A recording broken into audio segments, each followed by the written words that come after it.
Hello everyone, welcome to another video. हम देख रहे हैं मॉक टेस्ट। ये है mock test number 3। Straight away मैं क्वेश्चन पे आ रहा हूं। Question number 1, the report clearly failed to address the systematic flaws in the regulatory framework that had gradually emerged over the years due to inadequate oversight and inconsistent enforcement of compliance norms। ये एक error detection का सवाल है। हमेशा की तरह पहले मैं हिंदी समझा दूं, फिर मैं इसको डायसेक्ट करूंगा, फिर हम लोग एरर पे आएंगे। क्या लिखा है कि एक रिपोर्ट है जिसके बारे में कहा जा रहा है कि रिपोर्ट फेल हो गया। किस चीज में फेल हो गया? कि वो एड्रेस नहीं कर पाया जो सिस्टमेटिक गलतियां थी। फ्लॉ मतलब गलतियां होती, तो जो सिस्टमेटिक गलतियां थी उनको वो एड्रेस नहीं कर पाया। कौन से सिस्टमेटिक फ्लॉज को? जो कि रेगुलेटरी फ्रेमवर्क में थे। ठीक है, जो कहां से आए थे? तो जो धीरे धीरे कर इमर्ज हुए थे सालों में, क्योंकि उस पर सही तरीके से निगरानी नहीं की गई थी। इनएडिक्वेट, अपर्याप्त ओवरसाइट था और लगातार इन्फोर्समेंट था कि कंप्लायंस के जो नॉर्म्स है, मतलब नियम कानून मानने के लिए लगातार उनको फोर्स किया जा रहा था, जिसके वजह से सिस्टम में ये फ्लॉज आए, ये फेलियर्स हुए। और रिपोर्ट क्लियरली कह रहा है कि इसे एड्रेस नहीं किया गया, इन फ्लॉज को एड्रेस नहीं किया गया। आइए हिंदी में समझ में आ गई। अब मैं आपके लिए डायसेक्ट कर देता हूं कि कौन सा सब्जेक्ट है, कौन सा वर्ब है, और जो डिफरेंट पार्ट्स हैं सेंटेंस के। लिखा है द रिपोर्ट, ये सब्जेक्ट है, क्लियरली एडवर्ब है, right. Failed, the report failed, ये क्या है? वर्ब है। सब्जेक्ट कौन था? द रिपोर्ट था। वर्ब क्या था? फेल्ड था। लिखा है failed to address the systematic flaws. किसमें फेल हुआ? फेल हुआ ये एड्रेस करने में। फेल्ड टू एड्रेस, ये इंफिनिटिव है। क्या एड्रेस करने में? तो एड्रेस का ऑब्जेक्ट यहां पे लिखा है द सिस्टमेटिक फ्लॉज। जो भी गलतियां थी उनको एड्रेस करने में ये फेल हुआ। ठीक है, तो ये जो द सिस्टमेटिक फ्लॉज है, ये ऑब्जेक्ट का काम कर रहा है। एड्रेस के लिए एक नाउन फ्रेज है। फ्लॉज यहां का नाउन है। सिस्टमिक जो है यहां पे एडजेक्टिव का काम कर रहा है। इन the regulatory framework, in preposition है, द रेगुलेटरी फ्रेमवर्क उसका ऑब्जेक्ट है। दैट हैड, यहां से रिलेटिव क्लॉज स्टार्ट है। That had gradually emerged over the years, जो सालों से होता आया है। किसके बारे में बात हो रही है? फ्लॉज के बारे में बात हो रही है। मैंने आपसे पूछा कौन सी गलतियां, आपने जवाब दिया वो गलतियां जो सालों से होती आई हैं, जिसका मतलब है हम फ्लॉज के बारे में कुछ एडिशनल इंफॉर्मेशन प्रोवाइड कर रहे हैं एक रिलेटिव क्लॉज लगा के। तो ये जो पूरा क्लॉज है that had gradually emerged over the years, ये एक रिलेटिव क्लॉज है, एक एडजेक्टिवल क्लॉज है। किसके लिए आया है? फ्लॉज के लिए आया है। ड्यू टू प्रीपोजिशन है, इनएडिक्वेट ओवरसाइट इस प्रीपोजिशन का ऑब्जेक्ट है। एंड और inconsistent enforcement of compliance norms, और जो नियम कानून थे उनको गड़बड़ तरीके से इन्फोर्स किया गया था, उसका ये रिजल्ट है। ठीक है, हमने सेंटेंस को पूरा देख लिया है। ड्यू टू के साथ यहां पे दो ऑब्जेक्ट लगे हुए हैं, एक है ओवरसाइट और एक है इन्फोर्समेंट। ये दोनों नाउन इस ड्यू टू के ऑब्जेक्ट हैं। ठीक है, जिसके लिए एक जगह पे एडजेक्टिव इनएडिक्वेट यूज किया गया है, एक जगह पे एडजेक्टिव इनकंसिस्टेंस यूज किया गया है। ये एंड उन्हीं दोनों चीजों को जोड़ रहा है, राइट। आइए, अब हमने जब सेंटेंस को डायसेक्ट कर लिया, तो अब ये देखते हैं कि इस सेंटेंस में एरर कहां पर था। पहले जो ऑब्वियस है कि जहां पे एरर नहीं है उसे मार्कआउट कर लेते हैं। लिखा है the report clearly failed to address. Fail के बाद आमतौर पर इंफिनिटिव का यूज किया जाता है। I failed to secure good marks, ऐसे बोला जाता है। तो ये फेल्ड के बाद 2+V1 तो बिल्कुल ठीक है। द सिस्टमेटिक फ्लॉज इसका ऑब्जेक्ट था। इन द रेगुलेटरी फ्रेमवर्क उसका प्रीपोजिशन प्लस ऑब्जेक्ट था, कोई एरर नहीं है। That had gradually emerged over the years, मैंने बताया ये एक पार्टिसिपल फ्रेज है, सॉरी रिलेटिव क्लॉज है, जो कि फ्लॉज के लिए आया था। यहां भी कोई एरर नहीं है। ड्यू टू प्रीपोजिशन है, ठीक है। इनएडिक्वेट ओवरसाइट इस प्रीपोजिशन का ऑब्जेक्ट नंबर 1 है। यह है उसका object number 2। Inconsistence enforcement of preposition compliance norms, preposition का ऑब्जेक्ट। अब मैंने इसको मार्कआउट क्यों किया? ये जो लिखा था इनकंसिस्टेंस इन्फोर्समेंट, अभी थोड़ी देर पहले मैंने आपको एक बात कही थी कि ये जो ड्यू टू है ना, इसके दो ऑब्जेक्ट्स हैं सेंटेंस में। एक है ओवरसाइट, नाउन है, दूसरा है इन्फोर्समेंट। ये भी क्या है? ये भी नाउन है। ये दोनों के दोनों क्या है? नाउन है, राइट। अब देखो, इन दोनों नाउन को क्वालिफाई करने के लिए ना सेंटेंस में दो एडजेक्टिव्स लिखे हुए थे। ओवरसाइट के ठीक पहले लिखा था इनएडिक्वेट, और इन्फोर्समेंट के ठीक पहले लिखा हुआ था inconsistence, which was suppose to be an adjective. इसे एडजेक्टिव होना चाहिए था। गड़बड़ी क्या है सेंटेंस में? एक्चुअली इनकंसिस्टेंस ना एक नाउन होता है। अभी आपको मैंने पूरा कंस्ट्रक्शन समझाया, जिसमें मैंने आपको यह कहा कि ये वाला अपने आप में एक नाउन है, तो इसे क्वालिफाई करने के लिए वी नीड एन एडजेक्टिव। क्या इनकंसिस्टेंस एडजेक्टिव है? नहीं, इनकंसिस्टेंस एक नाउन है, तो क्या ये एरर है? 100% ये एरर है। कौन से पार्ट में होगा? ऑप्शन नंबर सी में। सोल्यूशन क्या होगा? सोल्यूशन होगा यहां पर, क्या लिख दिया, यहां पर इनकंसिस्टेंट होना चाहिए, इनकंसिस्टेंट होना चाहिए, इनकंसिस्टेंस नहीं। क्या मेरी बात सबको समझ में आई है? आंसर क्या है? Option number C. हमें यह एडजेक्टिव चाहिए था, हमने एक नाउन लिख रखा था। आगे बढ़ते हैं। इसमें जितने भी डिफिकल्ट वर्ड्स आए हैं उनको एक अलग से स्लाइड में बना दिया गया। ये पीडीएफ डाउनलोड जब आप करेंगे तो इस पीडीएफ में इन वर्ड्स का नोट्स बना लेना, अगर इसमें से कोई ऐसा वर्ड हुआ जो आपको नहीं पता है तो। ठीक है, आगे बढ़ते हैं। पूछा जा रहा है इनडायरेक्ट बताइए। The minister said how irresponsibly of the officials to ignore repeated warnings about the potential risk involve. Minister ने कहा कि कितने ऑफिशियल्स जो हैं वो कितने गैर जिम्मेदार हैं कि वो रिपीटेड वार्निंग, जो वार्निंग्स बार बार दी जा रही हैं, उनको ये इग्नोर कर रहे हैं। किसके बारे में? पोटेंशियल रिस्क जो इसके अंदर है उसके बारे में। ठीक है, मतलब एक मिनिस्टर ने, मतलब जो गवर्नमेंट है उसने बार बार ऑफिशियल्स को किसी रिस्क के बारे में वार्निंग दी है, लेकिन जो ऑफिशियल्स हैं वो उसको बार बार इग्नोर कर रहे हैं। ठीक है, अच्छा यहां से हाउ स्टार्ट है ना, तो एक दिमाग में तुरंत थॉट आता है कि जरूर ये इंटरोगेटिव होगा। अब हम इंटरोगेटिव कोई वर्ड देख के तो पहचानते नहीं है, हम तो पंक्चुएशन देख के पहचानते हैं। क्या क्वेश्चन मार्क है यहां पर? नहीं, यहां पे क्या है? Exclamatory sign. इसका मतलब क्या है? ये सेंटेंस एक एक्सक्लेमेटरी सेंटेंस है। क्या ऐसा एक्सक्लेमेटरी सेंटेंस हाउ से स्टार्ट होता है? हाँ जी बिल्कुल होता है। मैंने भी पढ़ाया है, आपने भी पढ़ा होगा कि he said how beautiful a morning this is. क्या ऐसा टाइप वाला सेंटेंस आपने नहीं पढ़ा है? ये आपको पढ़ाया गया होगा एक्सक्लेमेटरी सेंटेंसेस में कि हाउ लगा के, व्हाट लगा के, इनको लगा के हम एक्सक्लेमेटरी सेंटेंस का इस्तेमाल करते हैं। अच्छा, इसको इनडायरेक्ट करने के लिए क्या किया जाता है?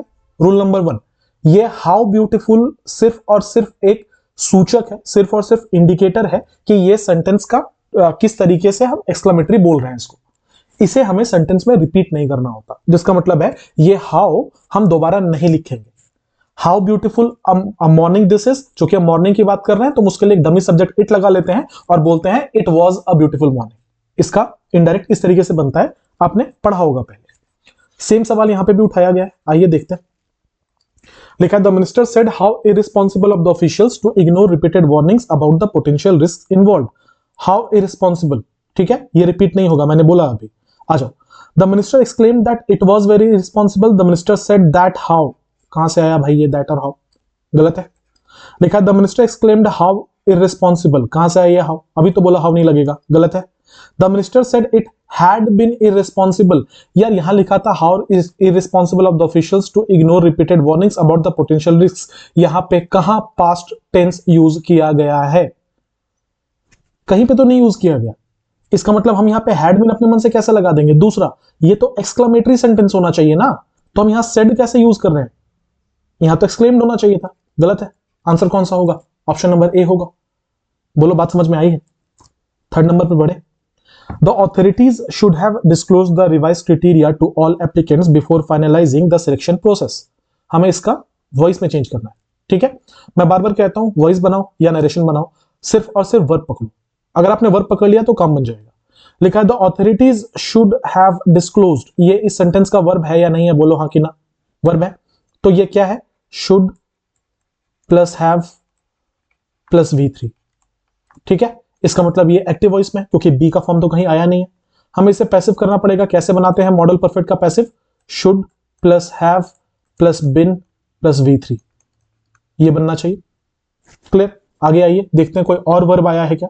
The revised criteria to all applicants, the authorities यहां का सब्जेक्ट था, शुड हैव डिस्क्लोज्ड वर्ब था। क्या डिस्क्लोज करने की बात हो रही है? द रिवाइज्ड क्राइटेरिया ऑब्जेक्ट है, टू प्रीपोजिशन है, ऑल एप्लीकेंट्स उसका ऑब्जेक्ट है, तो यहां भी वर्ब नहीं आया। बिफोर प्रीपोजिशन है, फाइनलाइजिंग उसका ऑब्जेक्ट है।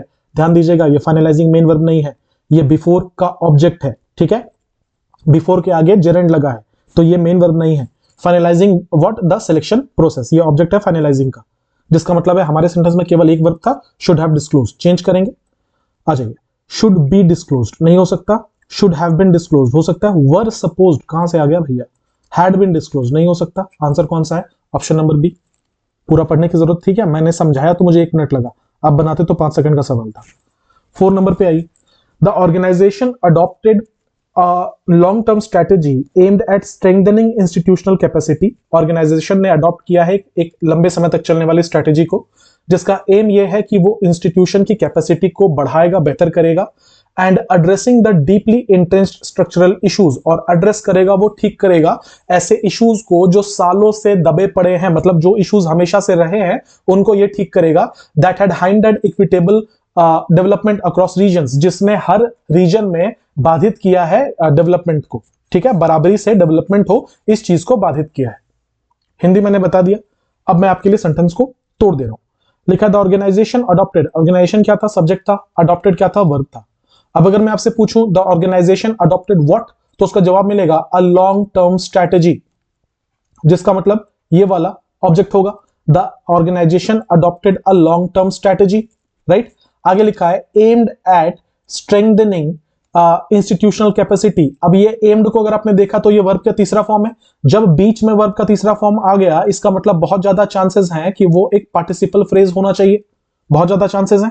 अच्छा, पार्टिसिपल फ्रेज होने के लिए क्या करना पड़ेगा, किसी नाउन को इसको क्वालिफाई करना पड़ेगा। तो जरा देख लो, लिखा है aimed at strengthening institutional capacity, जो इंस्टीट्यूशन की कैपेसिटी को बढ़ाने के मकसद से लाया गया है।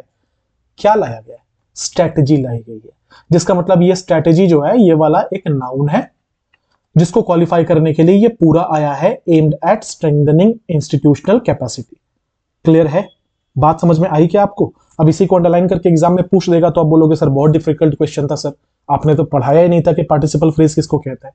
मैं हर क्वेश्चन में पढ़ाता हूं, आप सुनते नहीं हो मेरी बात, है ना। ये क्या होगा, ये एक पार्टिसिपल फ्रेज होगा। अच्छा देख लेते हैं अब इसमें एम्ड एट स्ट्रेंथनिंग। अच्छा यहां से एक नोट याद है ना, एम्ड एट प्लस V4 होता है, दोनों चीजें इंपॉर्टेंट है। एम्ड के बाद एट लगेगा, V3 लिख दिया, और उसके बाद V4 होगा, ठीक है। तो क्या लिखा है, aimed at strengthening institutional capacity and addressing. अब देखो यह बड़ा इंटरेस्टिंग चीज है, एम्ड एट के साथ ना यहां पे दो चीजों को जोड़ा गया है। एक तो है स्ट्रेंथनिंग, दो एम है उसके, एक तो मजबूत करना और दूसरा है एड्रेसिंग, एड्रेस करना इश्यूज को, ठीक है। पैरेललिज्म कहता है दोनों को बराबर होना चाहिए। तो देखिएगा यहां पे स्ट्रेंथनिंग लिखा है, यहां पर एड्रेसिंग लिखा है, दोनों के दोनों जेरेंट है, बिल्कुल ठीक है। किस पे एम है, स्ट्रेंथन करने में इंस्टीट्यूशनल कैपेसिटी को, एड्रेस करने में, किसे एड्रेस करने में, एड्रेसिंग का ऑब्जेक्ट है द डीपली एंट्रेंस्ड स्ट्रक्चरल इश्यूज, वैसे इश्यूज को जो बहुत समय से इसके साथ हैं। That had hindered equitable development, जिसने इक्विटेबल डेवलपमेंट को रोका है रीजन्स में। किसने रोका है, इश्यूज ने रोका है, जिसका मतलब इश्यूज नाउन के लिए relative clause that had hindered equitable development आया है। क्या ये बात भी आप समझ पाए हैं? अक्रॉस प्रीपोजिशन है, रीजन्स ऑब्जेक्ट है। हमने सेंटेंस को अलग अलग कर लिया, देख लिया क्लॉजेस कौन से हैं, फ्रेजेस कौन से हैं। आइए अब एक एक करके सवाल करते हैं। लिखा था the organisation adopted a long term strategy, कोई एरर नहीं है। एम्ड के बाद एट लगता है, बिल्कुल ठीक है, V4 होना चाहिए। क्या स्ट्रेंथन, क्या इंस्टीट्यूशनल कैपेसिटी, कोई एरर नहीं है। एंड लगाया, बताया, यहां पे मैंने एड्रेसिंग लिखा है, क्या एड्रेस किया, the deeply entrenched structural issues, कोई एरर नहीं है। दैट रिलेटिव क्लॉज है, दैट हैड हाइंडर्ड, जिसने हाइंडर किया था, क्या हाइंडर किया था, इक्विटेबल डेवलपमेंट अक्रॉस रीजन्स, कोई एरर नहीं है। आंसर क्या होगा, no error. Answer option number 4, no error. 5 पर आए। The researcher was intent for establishing a causal link between policy intervention and the observed behavioral change. जो रिसर्चर था ना, वो बिल्कुल उतारू था कि वो कोई एक लिंक बना पाए, एक कैजुअल लिंक बना पाए, किसके किसके बीच में, पॉलिसी इंटरवेंशन के बीच में और जो बिहेवियर में चेंज आया उसके बीच में। अंडरलाइन पोर्शन क्या है, इंटेंट फॉर स्टेबलाइजिंग। आपसे पूछा गया है कि ये वाला क्या पार्ट्स ऑफ स्पीच होगा, हमें जरा बता दो। क्या बोल रहा हूं मैं, ये वाला कैसे इंप्रूव होगा वो बता दो, ठीक है। बेस्ट इंप्रूव पूछा गया है आपसे। आइए, no improvement, intent to stabilising, गलत है क्योंकि इंटेंट के बाद टू है तो टू के बाद तो भी वन होना चाहिए था, ये तो ग्रामेटिकली इनकरेक्ट है। इंटेंट इन, इंटेंट ऑन, डालो नोट और लिखो इंटेंट ऑन डूइंग समथिंग, कुछ करने को, उतारू होने को इंटेंट ऑन डूइंग समथिंग कहा जाता है। ऑल्सो, इसके साथ साथ कभी कभार आपको इंटेंट के बाद इंफिनिटिव भी मिल जाएगा, लिख लेना नीचे, ये फॉर्मल लैंग्वेज में है, रेयरली यूज्ड होता है। ऐसा नहीं है कि ऐसा कोई रूल बना दिया गया कि इंटेंट के बाद इंफिनिटिव नहीं हो सकता, ऐसा नहीं है, हो सकता है, पर ये फॉर्मल इंग्लिश में ज्यादा यूज किया जाता है और हमारे एग्जाम्स में बहुत रेयरली इसको यूज करते हैं। हमारे एग्जाम में यही मान के चला जाता है कि इंटेंट ऑन के बाद V4 होगा और यही नॉर्म आपको आजकल के मॉडर्न इंग्लिश में दिखेगा। तो इन तो आंसर नहीं है, आंसर क्या है? Option number A on. ठीक है, नो इंप्रूवमेंट गलत है। 6 नंबर पर आते हैं, इंटेंट ऑन लिखा है, यहां पे मीनिंग पढ़ लेना। आपसे पूछा गया है वॉइस बता दो। The board expects the management to submit a detailed compliance report before the next quarterly review. आइए देखते हैं कहां कहां पे इसका हम चेंज कर सकते थे। द बोर्ड यहां का सब्जेक्ट है, एक्सपेक्ट्स वर्ब है, एक्सपेक्ट्स क्या है? वर्ब है। तो ये वर्ब अगर ट्रांजिटिव है तो इसका पैसिव बनेगा, ट्रांजिटिव मतलब इसमें ऑब्जेक्ट होना चाहिए। मैं बोल रहा हूं द बोर्ड एक्सपेक्ट्स व्हाट, जवाब मिल रहा है द मैनेजमेंट, या द बोर्ड एक्सपेक्ट्स हुम, तो जवाब है द मैनेजमेंट, जिसका मतलब है ऑब्जेक्ट मिल गया हमें, इसका पैसिव बनेगा। To submit what? A detailed compliance. To submit यहां के लिए इंफिनिटिव है और इंफिनिटिव का पैसिव तो बनता है ना, 2 + V1 2 + B + V3, और ये उसका ऑब्जेक्ट है, तो इसका भी पैसिव बनेगा। Report before the next quarterly review, before preposition है, उसके आगे का ऑब्जेक्ट है। तो हमारे पास दो वर्ब है, एक है एक्सपेक्ट्स और एक है टू सबमिट। आइडियली इन दोनों का पैसिव होना चाहिए। एक्सपेक्ट्स को चेंज करेंगे तो is M R plus V3 बनेगा क्योंकि प्रेजेंट टेंस है, इसका 2 + B + V3 बनेगा क्योंकि इंफिनिटिव है। ठीक है, अब हम चेक कर लेते हैं कौन सा ऑप्शन में किया गया है ऐसा। इज एक्सपेक्टेड है, इज एक्सपेक्टेड है, इज एक्सपेक्टेड है, वॉज एक्सपेक्टेड है, वॉज तो नहीं हो, टेंस चेंज नहीं हो सकता। आगे आइए, लिखा है the management is expected by the board to submit, इसे चेंज नहीं किया है, a detailed compliance report before the next quarterly review. अगर कोई और आंसर नहीं है तो ये आंसर है, बट आइडियली टू सबमिट को भी चेंज करना चाहिए था। आगे बढ़ेंगे, अ detailed compliance report is expected. Please mark my words, जो मैं कह रहा हूं, इस तरीके के सवाल में हमेशा एग्जाम में क्वेश्चन पूछेगा। आप कंफ्यूज मत होना, ये मैंने पहले भी बताया, फिर से सुनो। मैंने यहां क्यों लिखा है कि एक्सपेक्ट्स का सब्जेक्ट है बोर्ड और एक्सपेक्ट्स का वर्ब है, द ऑब्जेक्ट है द मैनेजमेंट। हम जब भी पैसिव करेंगे तो हम इसके ऑब्जेक्ट को उठा के आगे लेके आएंगे। यहां क्या हो रहा है, जो टू सबमिट वर्ड था इसका ऑब्जेक्ट है अ डिटेल्ड कंप्लायंस, हम इसका पैसिव करेंगे तो हम इस अ डिटेल्ड कंप्लायंस को उठा के आगे लेके आएंगे, है ना। आइए, यहां लिखा था अ detailed compliance report is expected, ये क्या हुआ, इसने एक्सपेक्ट का ऑब्जेक्ट अ डिटेल्ड कंप्लायंस को बना दिया, जबकि ये तो सबमिट का ऑब्जेक्ट था, गलत है। It is expected by the board that the management submits. कौन सा ऐसा रूल है ग्रामर का जिसमें हम इंफिनिटिव को चेंज करके नॉन फाइनाइट को फाइनाइट करके प्रेजेंट टेंस पर कर देते हैं? कोई रूल नहीं, गलत है। आंसर क्या होगा? Option number A. बोलो क्लियर। 7 पे आते हैं, इनडायरेक्ट फॉर्म है। The auditor asked the department head if the discrepancies had been identified earlier, would corrective measures have been taken in time?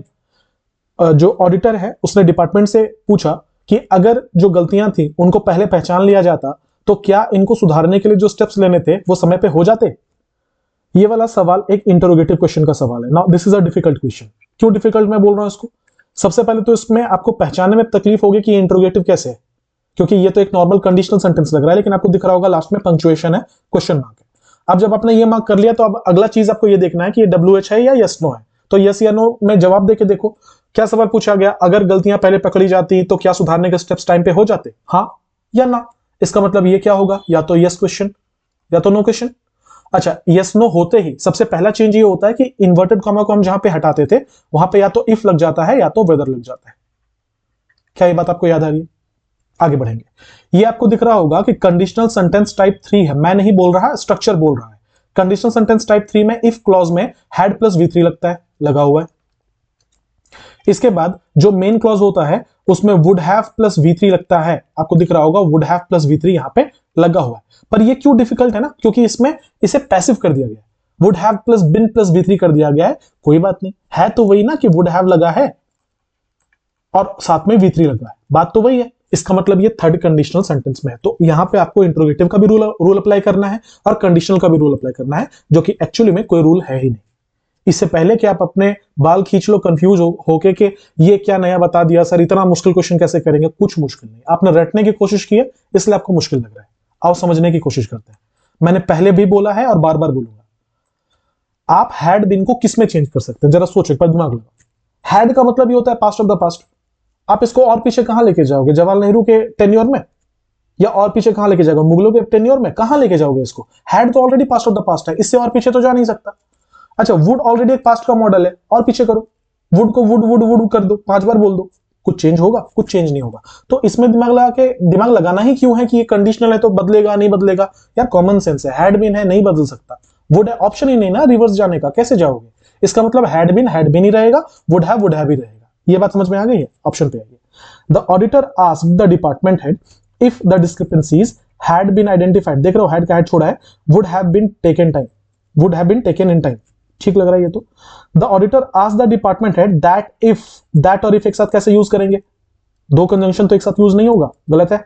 The auditor asked the department head whether corrective measures would have been taken in time if the discrepancies had been identified earlier, ये भी ठीक लग रहा है ना? आगे आइए, लिखा है the auditor asked the department head if corrective measures had been taken in time when the discrepancies had been identified, दो बार हैड बीन, ये तो ग्रामर का रूल ही वायलेट कर रहा है ना? आइए अब हमारे पास बचा ऑप्शन नंबर ए और सी, अभी तो हमने ऊपर ऊपर से पढ़ लिया, एक बार हम डेप्थ में जाके देख लेते हैं दोनों में क्या डिफरेंस है। The auditor asked the department head whether if, whether और इफ एक साथ हो सकता है, पॉसिबल है? नहीं। आंसर क्या होगा? Option number C. बोरो क्लियर है? आगे बढ़े 8 number. Despite initial optimism, the economic recovery has been marked by uneven growth and persistent sectoral disparities. लिखा हुआ है शुरू में तो आशावादी था, मतलब शुरू में चीजें ठीक चल रही थी, लेकिन जो इकोनॉमिक रिकवरी है ना वो अनइवन ग्रोथ और लगातार सेक्टर में हो रहे जो डिस्पैरिटीज हैं उनसे मार्क हो गया है। जिसका मतलब है यहाँ पे कोई नेगेटिव वर्ड होना चाहिए, क्योंकि यहां बोला गया था कि शुरुआत में तो सब ठीक था, लेकिन तो आगे कुछ नेगेटिव ही हुआ होगा, लेकिन आगे जाकर क्या हुआ कि अनइवन ग्रोथ होने लगा और जो सेक्टरल डिस्पैरिटीज थी, जो सेक्टर्स के बीच में जो एनोमलीज थी वो परसिस्टेंट होने लगी, लगातार होने लगी। आइए, फ्रेजाइल, टेंटेटिव, अनइवन, इरेटिक है तो चारों के चारों ऑलमोस्ट नेगेटिव ही, ठीक है। खैर हम मीनिंग लगा के देखते हैं। फ्रेजाइल का मतलब होता है किसी चीज का कमजोर हो जाना, तो क्या बोला जा रहा है कि जो रिकवरी थी वो धीरे धीरे करके कमजोर हो गई। Make sense? टेंटेटिव का मतलब होता है अंदाजा लगाना, जो इकोनॉमिक रिकवरी है वो अंदाजन मार्क्ड हुई, कोई सेंस नहीं। The economic recovery has been uneven, economic recovery जो है वो अनइवन है, हो सकता है। The economic recovery has been erratic, economic recovery जो है बहुत अजीब हो चुकी है। इरेटिक का मतलब होता है अजीब, तुरंत ऊपर तुरंत नीचे, फिर ऐसे ऐसे करके। इरेटिक वर्ड एक्चुअली ग्रोथ के सेंस में और रिकवरी के सेंस में हम थोड़ी लगा सकते हैं। इसका मतलब होगा आज 200% भाग गया और परसों माइनस 150% हो गया, तो इरेटिक वर्ड नहीं हो सकता। अब दो चीजें हैं तो एक नोट डालो और लिखो कि ये एक स्टैंडर्ड कोलोकेशन है, स्टैंडर्ड बोलने का तरीका है कि जब हम रिकवरी की बात रिकवरी की बात करते हैं तो उसे फ्रेजाइल रिकवरी कहा जाता है, ठीक है। इसे फ्रेजाइल रिकवरी कहते हैं जब रिकवरी बहुत कमजोर हो। तो आंसर क्या होगा? Option number A. अब आप बोलोगे सर मुझे कैसे पता चलेगा कि यहां फ्रेजाइल रिकवरी होगा? इतनी चीजें याद थोड़ी रहती हैं। मैं कहां कह रहा हूं याद करने को, मैं कह रहा हूं रीडिंग करोगे। अगर रीडिंग करते हो तो ये चीजें इतनी बार अगर आप पढ़ लोगे, फॉर एग्जांपल आप द हिंदू पढ़ रहे हो तो उसका जो वो पेज है जहां पे बिजनेस न्यूज होता है वहां पे ये बहुत बार आता है फ्रेजाइल रिकवरी। पढ़ते पढ़ते आदत हो जाता है आपको कि आप ये सब चीजें देख के तुरंत अंदाजा लगा लो। आगे बढ़े। देखो जो जहां पे भी डिफिकल्ट वर्ड्स आते हैं या वोकैब बेस्ड क्वेश्चन होता है ना, वहां पे एक स्लाइड लगा होता है जिसमें सबका मीनिंग लिखा होता है, ठीक है। मैं हर बार बोलूंगा नहीं, आप समझ लेना कि स्लाइड लगा है तो डाउनलोड करके पढ़ना है इसको। आपको मेहनत करनी पड़ेगी, आपको एग्जाम निकालना है, मुझे नहीं। The report almost completely ignored the socio-economic factors that influenced the implementation outcomes across different regions. जो रिपोर्ट है उसने लगभग कंप्लीटली इग्नोर किया सोशियो इकोनॉमिक फैक्टर्स को जो इन्फ्लुएंस करते हैं इंप्लीमेंटेशन ऑफ आउटकम्स सारे रीजन्स में। लिखा हुआ है कि रिपोर्ट ने लगभग कंप्लीटली इग्नोर किया, ऑलमोस्ट कंप्लीटली इग्नोर्ड यहां का वर्ब था, कंप्लीटली उसके लिए एडवर्ब आया था और उसकी डिग्री को और चेंज किया है ऑलमोस्ट ने, तो कंस्ट्रक्शन तो बिल्कुल ठीक लग रहा है। आइए, ऑलमोस्ट इग्नोर्ड कंप्लीटली, कोई सेंस नहीं। कंप्लीटली ऑलमोस्ट इग्नोर्ड, यार ऑलमोस्ट जो है ना वो कंप्लीटली की डिग्री बताने के लिए आता है, तो ये तो उसके आगे लिखाएगा ना। ऑलमोस्ट इग्नोर्ड, इसने कंप्लीटली वर्ड को ही बता दिया, सेंटेंस का गला घोट दिया। आंसर क्या होगा? No improvement. अगला, इंसिडियस वर्ड का सिनोनिम पूछा जा रहा है आपसे। इंसिडियस का वर्ड का मतलब क्या होता है? अगर मैं आपको बोलूं तो something that is slow and dangerous, जो चीज धीरे धीरे आपको खतरा पहुंचा रही है वैसी चीजों को इंसिडियस कहा जाता है। ऑप्शन पे आइए। सटल का मतलब होता है बहुत सूक्ष्म तरीके से जो आपको पता भी ना चले, उसको सटल कहते हैं। डिसेप्टिव का मतलब होता है धोखा देने वाला। स्टिल्दी का मतलब होता है चुपचाप। अब देखो ये डिसेप्टिव जो है ये धोखा देने के सेंस में यूज किया जाता है। स्टिल्दी मतलब होता है चुपचाप। चुपचाप का मतलब डेंजरस थोड़ी होता है। सटल का मतलब है हल्का, हल्का मतलब डेंजरस थोड़ी होता है। परनीशियस हमारा वर्ड है। क्या वर्ड होगा? परनीशियस। परनीशियस का मतलब क्या होता है? देख लो यहां लिखा है having a harmful effect specially in a gradual और hidden way.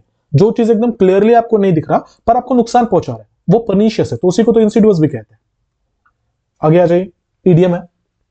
Despite repeated warnings from experts, the administration chose to dash on the issue, hoping that it would not escalate into a public controversy. लगातार warning देने के बाद भी experts के द्वारा जो administration था वो इशू के ऊपर डैश रहा, ये उम्मीद करते हुए कि ये एस्केलेट ना हो पब्लिक कंट्रोवर्सी में, ये मुद्दा बढ़ ना जाए, पब्लिक कंट्रोवर्सी ना बन जाए। तो क्या लिखा है कि despite repeated warnings from experts the administration chose to face the music. उसने झेल लिया। यार फेस द म्यूजिक का मतलब होता है परेशानी झेलना, रिजल्ट झेलना। अगर इसने झेल लिया फिर ये क्यों उम्मीद कर रहा है कि एस्केलेट ना हो? Kick the can down the road. Kick the can down the road मतलब होता है टू डिले एन इशू। किसी मुद्दे को फेस नहीं करना, डिले करना जानबूझकर। यहां क्या लिखा हुआ था? लगातार वार्निंग देने के बाद भी एडमिनिस्ट्रेशन ने चूज किया कि वो इस मुद्दे को डिले करेगी इस उम्मीद में कि ये कोई पब्लिक कंट्रोवर्सी ना बन जाए। ये तो ठीक लग रहा है। आगे आइए, take the bull by the horns. Repeated warning के बावजूद एडमिनिस्ट्रेशन जो है उसने मुद्दे को सामने से झेला, फिर ये सेंस नहीं दे रहा।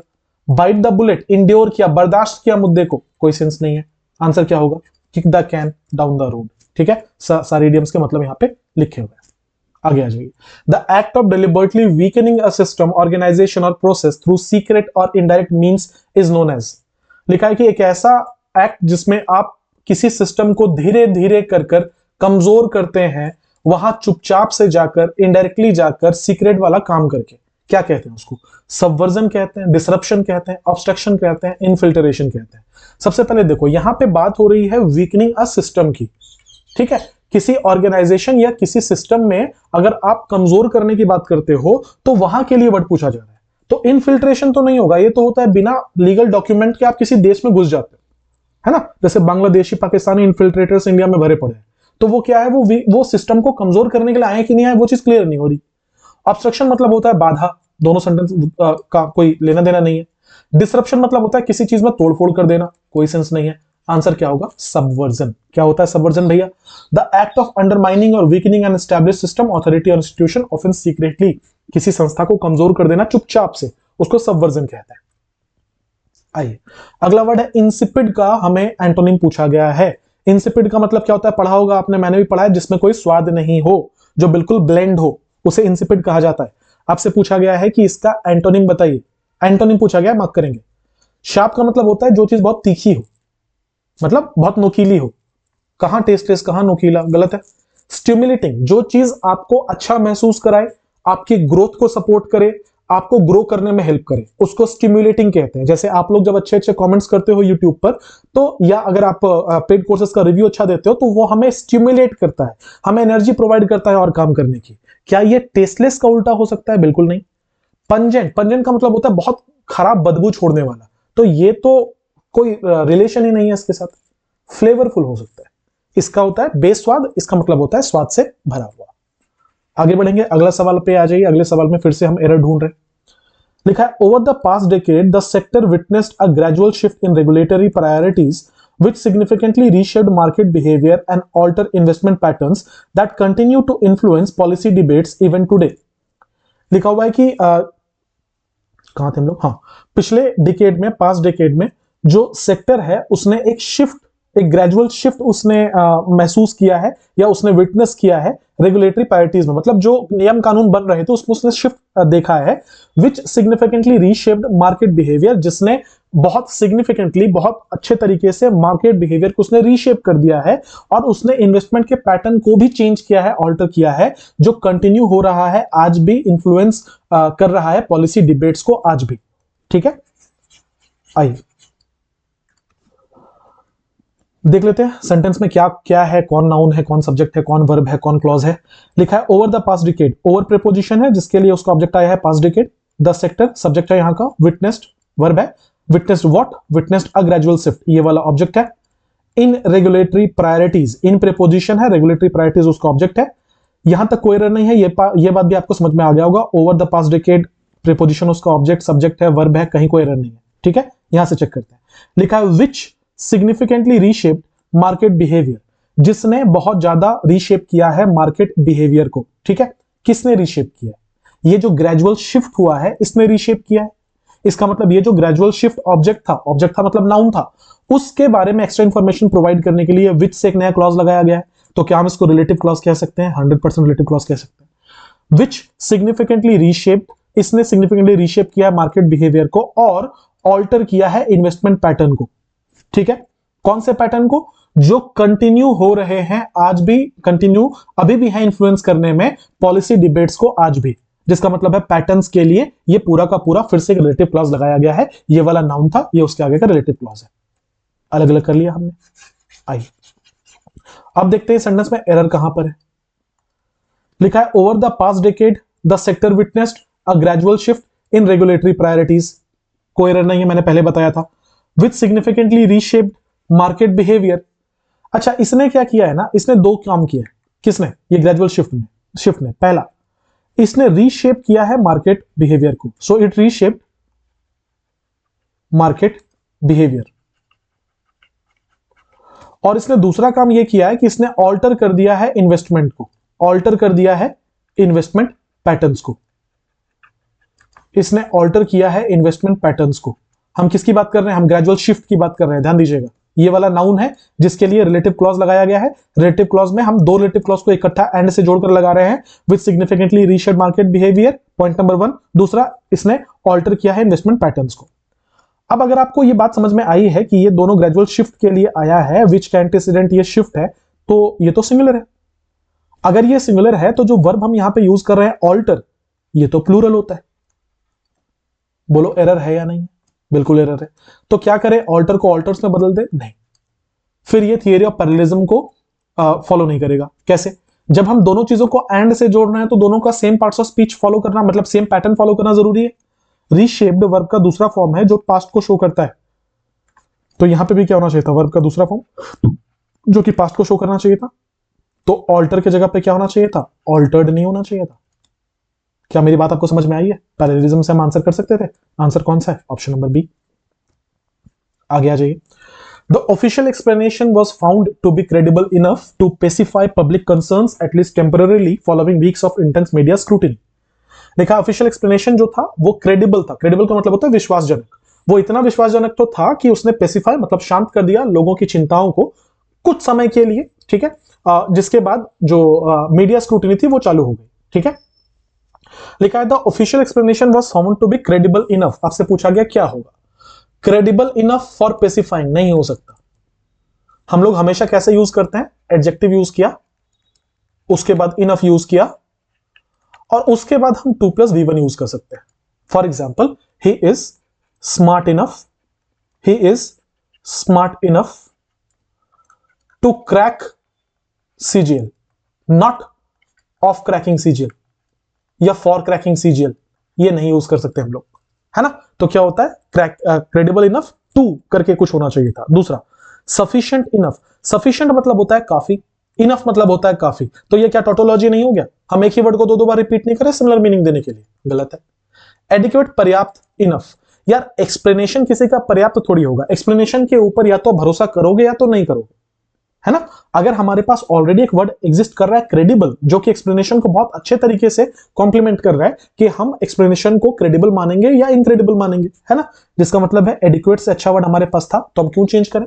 आंसर है option number D, no improvement. आ जाइए 16 नंबर पे पूछा जा रहा है इनडायरेक्ट फॉर्म बता दो। बता देंगे भाई। क्या लिखा है? The expert said you should reconsider your assumption. You क्या था? सेंटेंस का सब्जेक्ट था। अजम्पशंस क्या था? ऑब्जेक्ट था। शुड कंसिडर क्या था? वर्ब था।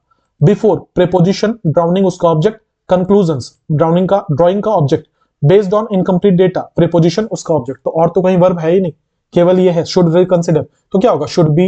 एक सेकंड मैं क्या करने लगा भाई? मैं इसको पैसिव करने लगा। ठीक है, माफ कीजिएगा, मैंने पढ़ा नहीं था ये। सो इनडायरेक्ट फॉर्म में, ठीक है क्या? तो बात तो फिर भी वही है कि ये सब्जेक्ट है, ये वर्ब है, ये ऑब्जेक्ट है, ये प्रीपोजिशन है, ये उस प्रीपोजिशन का ऑब्जेक्ट है, ये इस ड्राइंग नॉन फाइनाइट का ऑब्जेक्ट है बेस्ड ऑन। और तो कहीं वर्ब आया नहीं, तो हम चेंज क्यों करेंगे, है ना। हम चेंज क्यों करेंगे भाई? ये शुड रिकंसिडर का शुड रिकंसिडर होगा, आप मॉडल के साथ क्या ही कर लोगे, कुछ हो सकता है क्या? कुछ नहीं हो सकता। आइए, the expert said that one should reconsider, the expert said that I should reconsider, the expert said that I should have. Should have क्यों करेंगे? मॉडल के साथ तो कोई छेड़छाड़ नहीं हो सकती। शुड बी रिकंसिडर, हम पैसिव क्यों करेंगे? गलत है। आइए, आंसर या तो ए है या तो आंसर बी है। ठीक है, देखो ए और बी में क्या डिफरेंस है? The expert said that one should, the expert said that I should. अब देखो हुआ क्या ना कि द एक्सपर्ट सेड के बाद यहां यू लिखा हुआ था। यू होता है सेकंड पर्सन। हम जानते हैं 2-3-1 रूल से, क्या बोल रहा हूं मैं, सन रूल से, है ना? क्या होता है, दिमाग थोड़ा ज्यादा तेज चलता है और लिखना या बोलना थोड़ा लेट चलता है, तो मैं कुछ और कॉन्सेप्ट पर ऑलरेडी पहुंच चुका हूं। ये क्या है, सन रूल 1-2-3। ये जो सेकंड पर्सन होता है अकॉर्डिंग टू ऑब्जेक्ट चेंज होता है। यहां कोई ऑब्जेक्ट था क्या? नहीं था। ऐसे केस में कहा जाता है, मैंने भी पढ़ा है आपको, कि यहां पे मान लो कि वो मुझसे बात कर रहा था, तो क्या हो जाएगा, the expert said to me. ये लिखा नहीं होता, मान के चलते हैं। ऐसे केस में यहां पे इसे आई में बदलना बिल्कुल जस्टिफाइड है। तो सवाल ये बनता है कि सर वन भी तो हो सकता है, ये भी तो एक इम्पर्सनल प्रोनाउन तो है, हम जनरल बात तो कर ही सकते हैं इसको लगा के। तो देखो जरा, यहां पे कोई जनरल बात कही गई है क्या? एक एक्सपर्ट है जो ये कह रहा है कि तुम्हें रिकंसिडर करने चाहिए अपने एजम्पशंस। कौन से टॉपिक के ऊपर? कौन एक्सपर्ट है? हमें नहीं पता। ये जेनरिक स्टेटमेंट नहीं हो सकता, ये टोन ही नहीं है जेनरिक स्टेटमेंट का।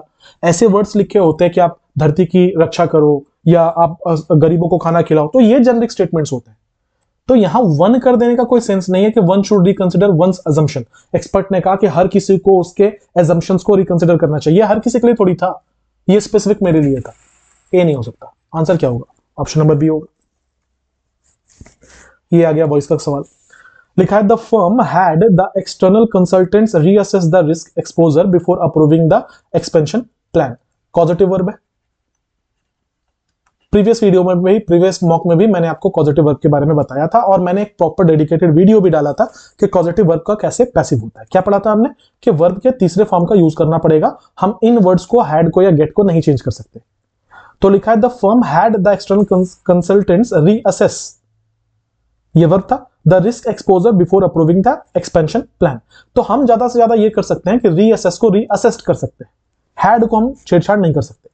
लिखा the external consultants were had, क्या फॉर्म है? ये तो फॉर्म होता ही नहीं है। The risk exposure was had, was और हैड एक साथ। The firm had the risk exposure reassessed, ठीक लग रहा है ये तो। The risk exposure was reassessed, was कहां से आ गया, हैड कहां गया? गलत है। आंसर कौन सा? Option number C. The whistleblower's testimony exposed how senior officials had been dashed while lower level employees bore the consequences of institutional failures. जो विसल ब्लोअर्स थे, विसल ब्लोअर किनको कहते हैं? जो कोई भी स्कैम को दुनिया के सामने लेकर आते हैं। तो जो विसल ब्लोअर्स थे, उनकी जो टेस्टिमनी थी, उन्होंने जो सबूत दिए थे, उन्होंने जो गवाह पेश किए थे, वो ये एक्सपोज करता है कि कैसे जो सीनियर ऑफिशियल्स हैं वो डैश होते हैं, जबकि जो लोअर लेवल के एम्प्लॉयज हैं उनको सारी की सारी परेशानी झेलनी पड़ती है। तो अगर इस सेंटेंस में हमने यहां पर वाइल का यूज कर लिया है, तब तो मैं आपको यह बताना चाह रहा हूं यहां से कि दोनों सेंटेंसेस कॉन्ट्रास्टिंग होंगे, विपरीत बातें होंगी। यहां पे बोला गया था कि ये लोग बियर द कंसिक्वेंस करते हैं, लोअर लेवल एम्प्लॉय सारी परेशानियां झेलते हैं, मतलब ये सीनियर ऑफिशियल्स परेशानियां नहीं झेलते होंगे। तो हमें एक ऐसा इडियम चाहिए जिसका मतलब होता है मुसीबत ना उठाना। आइए, लेट ऑफ द हुक, किसी को मुक्त कर देना। कीप इन द लूप, किसी को इन्फॉर्म्ड रखना, ये तो सेंस ही नहीं है। गिवन द कोल्ड शोल्डर, किसी को बहुत ठंडा रिप्लाई देना, कोई सेंस नहीं है। लेफ्ट होल्डिंग द फोर्ट, जिम्मेदारी देना, फिर ये तो भैया उल्टा ही हो जाएगा। ये भी नेगेटिव, ये भी नेगेटिव हो। हम बोलना क्या चाह रहे हैं कि लो लेवल इंप्लॉइज सारी परेशानियां झेल रहे हैं, जबकि सीनियर वाले जो है उनको छोड़ दिया जा रहा है। तो छोड़ देने के लिए तो लेफ्ट ऑफ द हुक होगा, है ना? कोई नया आइडियम है तो पढ़ लेना। आगे बढ़ते हैं।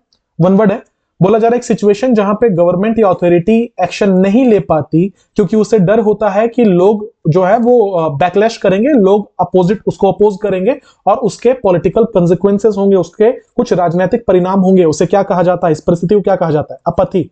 अपथी का मतलब होता है कि मुझे कुछ फर्क ही नहीं पड़ता। मेरे सामने मान लो कि कोई बंदा है जो बहुत सफर कर रहा है, मैं देख के इग्नोर कर रहा हूं, भैया मुझे फर्क नहीं पड़ता। ये तो सेंस नहीं है। पैरालिसिस, किसी शरीर के अंग का ना काम करना। इनर्शिया, जब आप इनएक्टिव होते हो, इनएक्टिव कहने का मतलब है आप कोई एक्शन नहीं ले पाते, ठीक लग रहा है। इनडिसीजन, जब आप डिसीजन नहीं ले पाते, ये डिसीजन लेने के लिए नहीं था, ये एक्शन लेने के लिए था। So it should not be indecision, rather it should be inertia. आगे आ जाइए, होमोनिम का सवाल है, बोल रहा है कोर्ट ने डायरेक्ट किया इन्वेस्टिगेटिंग एजेंसी को कि डैश करो अक्यूज्ड को सफिशिएंट एविडेंस मिलने के बाद ही, मतलब जब आपको सफिशिएंट एविडेंस मिल जाए, इस अक्यूज्ड के खिलाफ इतने सबूत मिल जाए, तभी आप, वो जो कोर्ट ने डायरेक्ट किया कि इन्वेस्टिगेटिंग एजेंसी को, तभी आप डैश करो, क्या करो, आप ट्रेल करो, ट्रायल करो, ट्रेल आउट करो, ट्रॉल करो। यार देखो, ट्रेल का मतलब होता है किसी भी व्यक्ति का पीछा करना। तो क्या कोर्ट ने क्या कहा इन्वेस्टिगेटिंग, सुनो, इसके संकेतों का पीछा तभी करना जब इसके खिलाफ सबूत होगा, कोई सेंस नहीं। ट्रायल करो इसके खिलाफ, ट्रायल का मतलब होता है कानूनी कार्रवाई करना, तो यही आंसर तो होगा कि भैया इसके खिलाफ कानूनी कार्रवाई तभी करना जब आपके पास सारे सबूत होंगे। तो आंसर क्या होगा, ऑप्शन नंबर बी, ट्रायल होगा या नहीं, देख लो। ट्रेल का मतलब होता है किसी का पीछा करना, ट्रायल का मतलब होता है फॉर्मल एग्जामिनेशन। ट्रेल आउट, हालांकि ये बहुत रेयरली यूज किया जाता है, ट्रेल आउट का मतलब होता है किसी चीज का धीरे धीरे शांत हो जाना, कमजोर हो जाना, ठीक है। ट्रॉल एक वर्ड है जिसका मतलब होता है किसी चीज की पूरी जांच पड़ताल डिटेल में करना, उसको ट्रॉल कहते हैं, ठीक है। ये आमतौर पर यूज किया जाता है मछली के जाल वगैरह को जांच पड़ताल करने में, राइट। आंसर क्या होगा, ट्रायल होगा। 21 पर आएंगे, choose the word nearest in meaning, synonym पूछा जा रहा है आपसे, कौन सा वर्ड, ऑस्टेंसिबल। ऑस्टेंसिबल, अगर आपने ऑस्टेंसिबल नहीं सुना होगा पर आपने ऑस्टेंटेशियस जरूर सुना होगा, क्योंकि बहुत बार एग्जाम में पूछा गया है। ऑस्टेंटेशियस का मतलब क्या होता है, एक ऐसा व्यक्ति जो बहुत दिखावा करे, तो यहीं से बनकर ऑस्टेंसिबल आया है। तो मीनिंग तो वही होगा लगभग, दिखावा करने वाला, ऐसी कोई चीज जो दिखती तो है ऊपर ऊपर से पर उसमें गहराई नहीं होती, ऐसी कोई चीज जो बस दिखावटी है ना, कोई एलिमेंट नहीं है उसमें, उसको ऑस्टेंसिबल कहा जाता है। जेन्युइन, ये तो एंटोनिम होगा, हमसे सिनोनिम पूछा गया। एपरेंट, एपरेंट का मतलब होता है छिछला, जो चीज ऊपर ऊपर से दिखाई दे। तो डायरेक्ट मीनिंग तो नहीं है, पर हाँ कुछ हद तक सिनोनिम हो सकता है। कोई और ऑप्शन अगर आंसर नहीं हुआ तो ये आंसर हो सकता है, हालांकि डायरेक्ट सिनोनिम नहीं है। प्रोमिनेंट का मतलब होता है महत्वपूर्ण, कोई सेंस नहीं। विजिबल मतलब होता है दिखने वाला, दिखने वाला नहीं। ऑस्टेंसिबल का मतलब होता है दिखावा। आंसर क्या होगा, अपरेंट। हालांकि फिर से बोल रहा हूं, डायरेक्ट नहीं है ये सिनोनिम।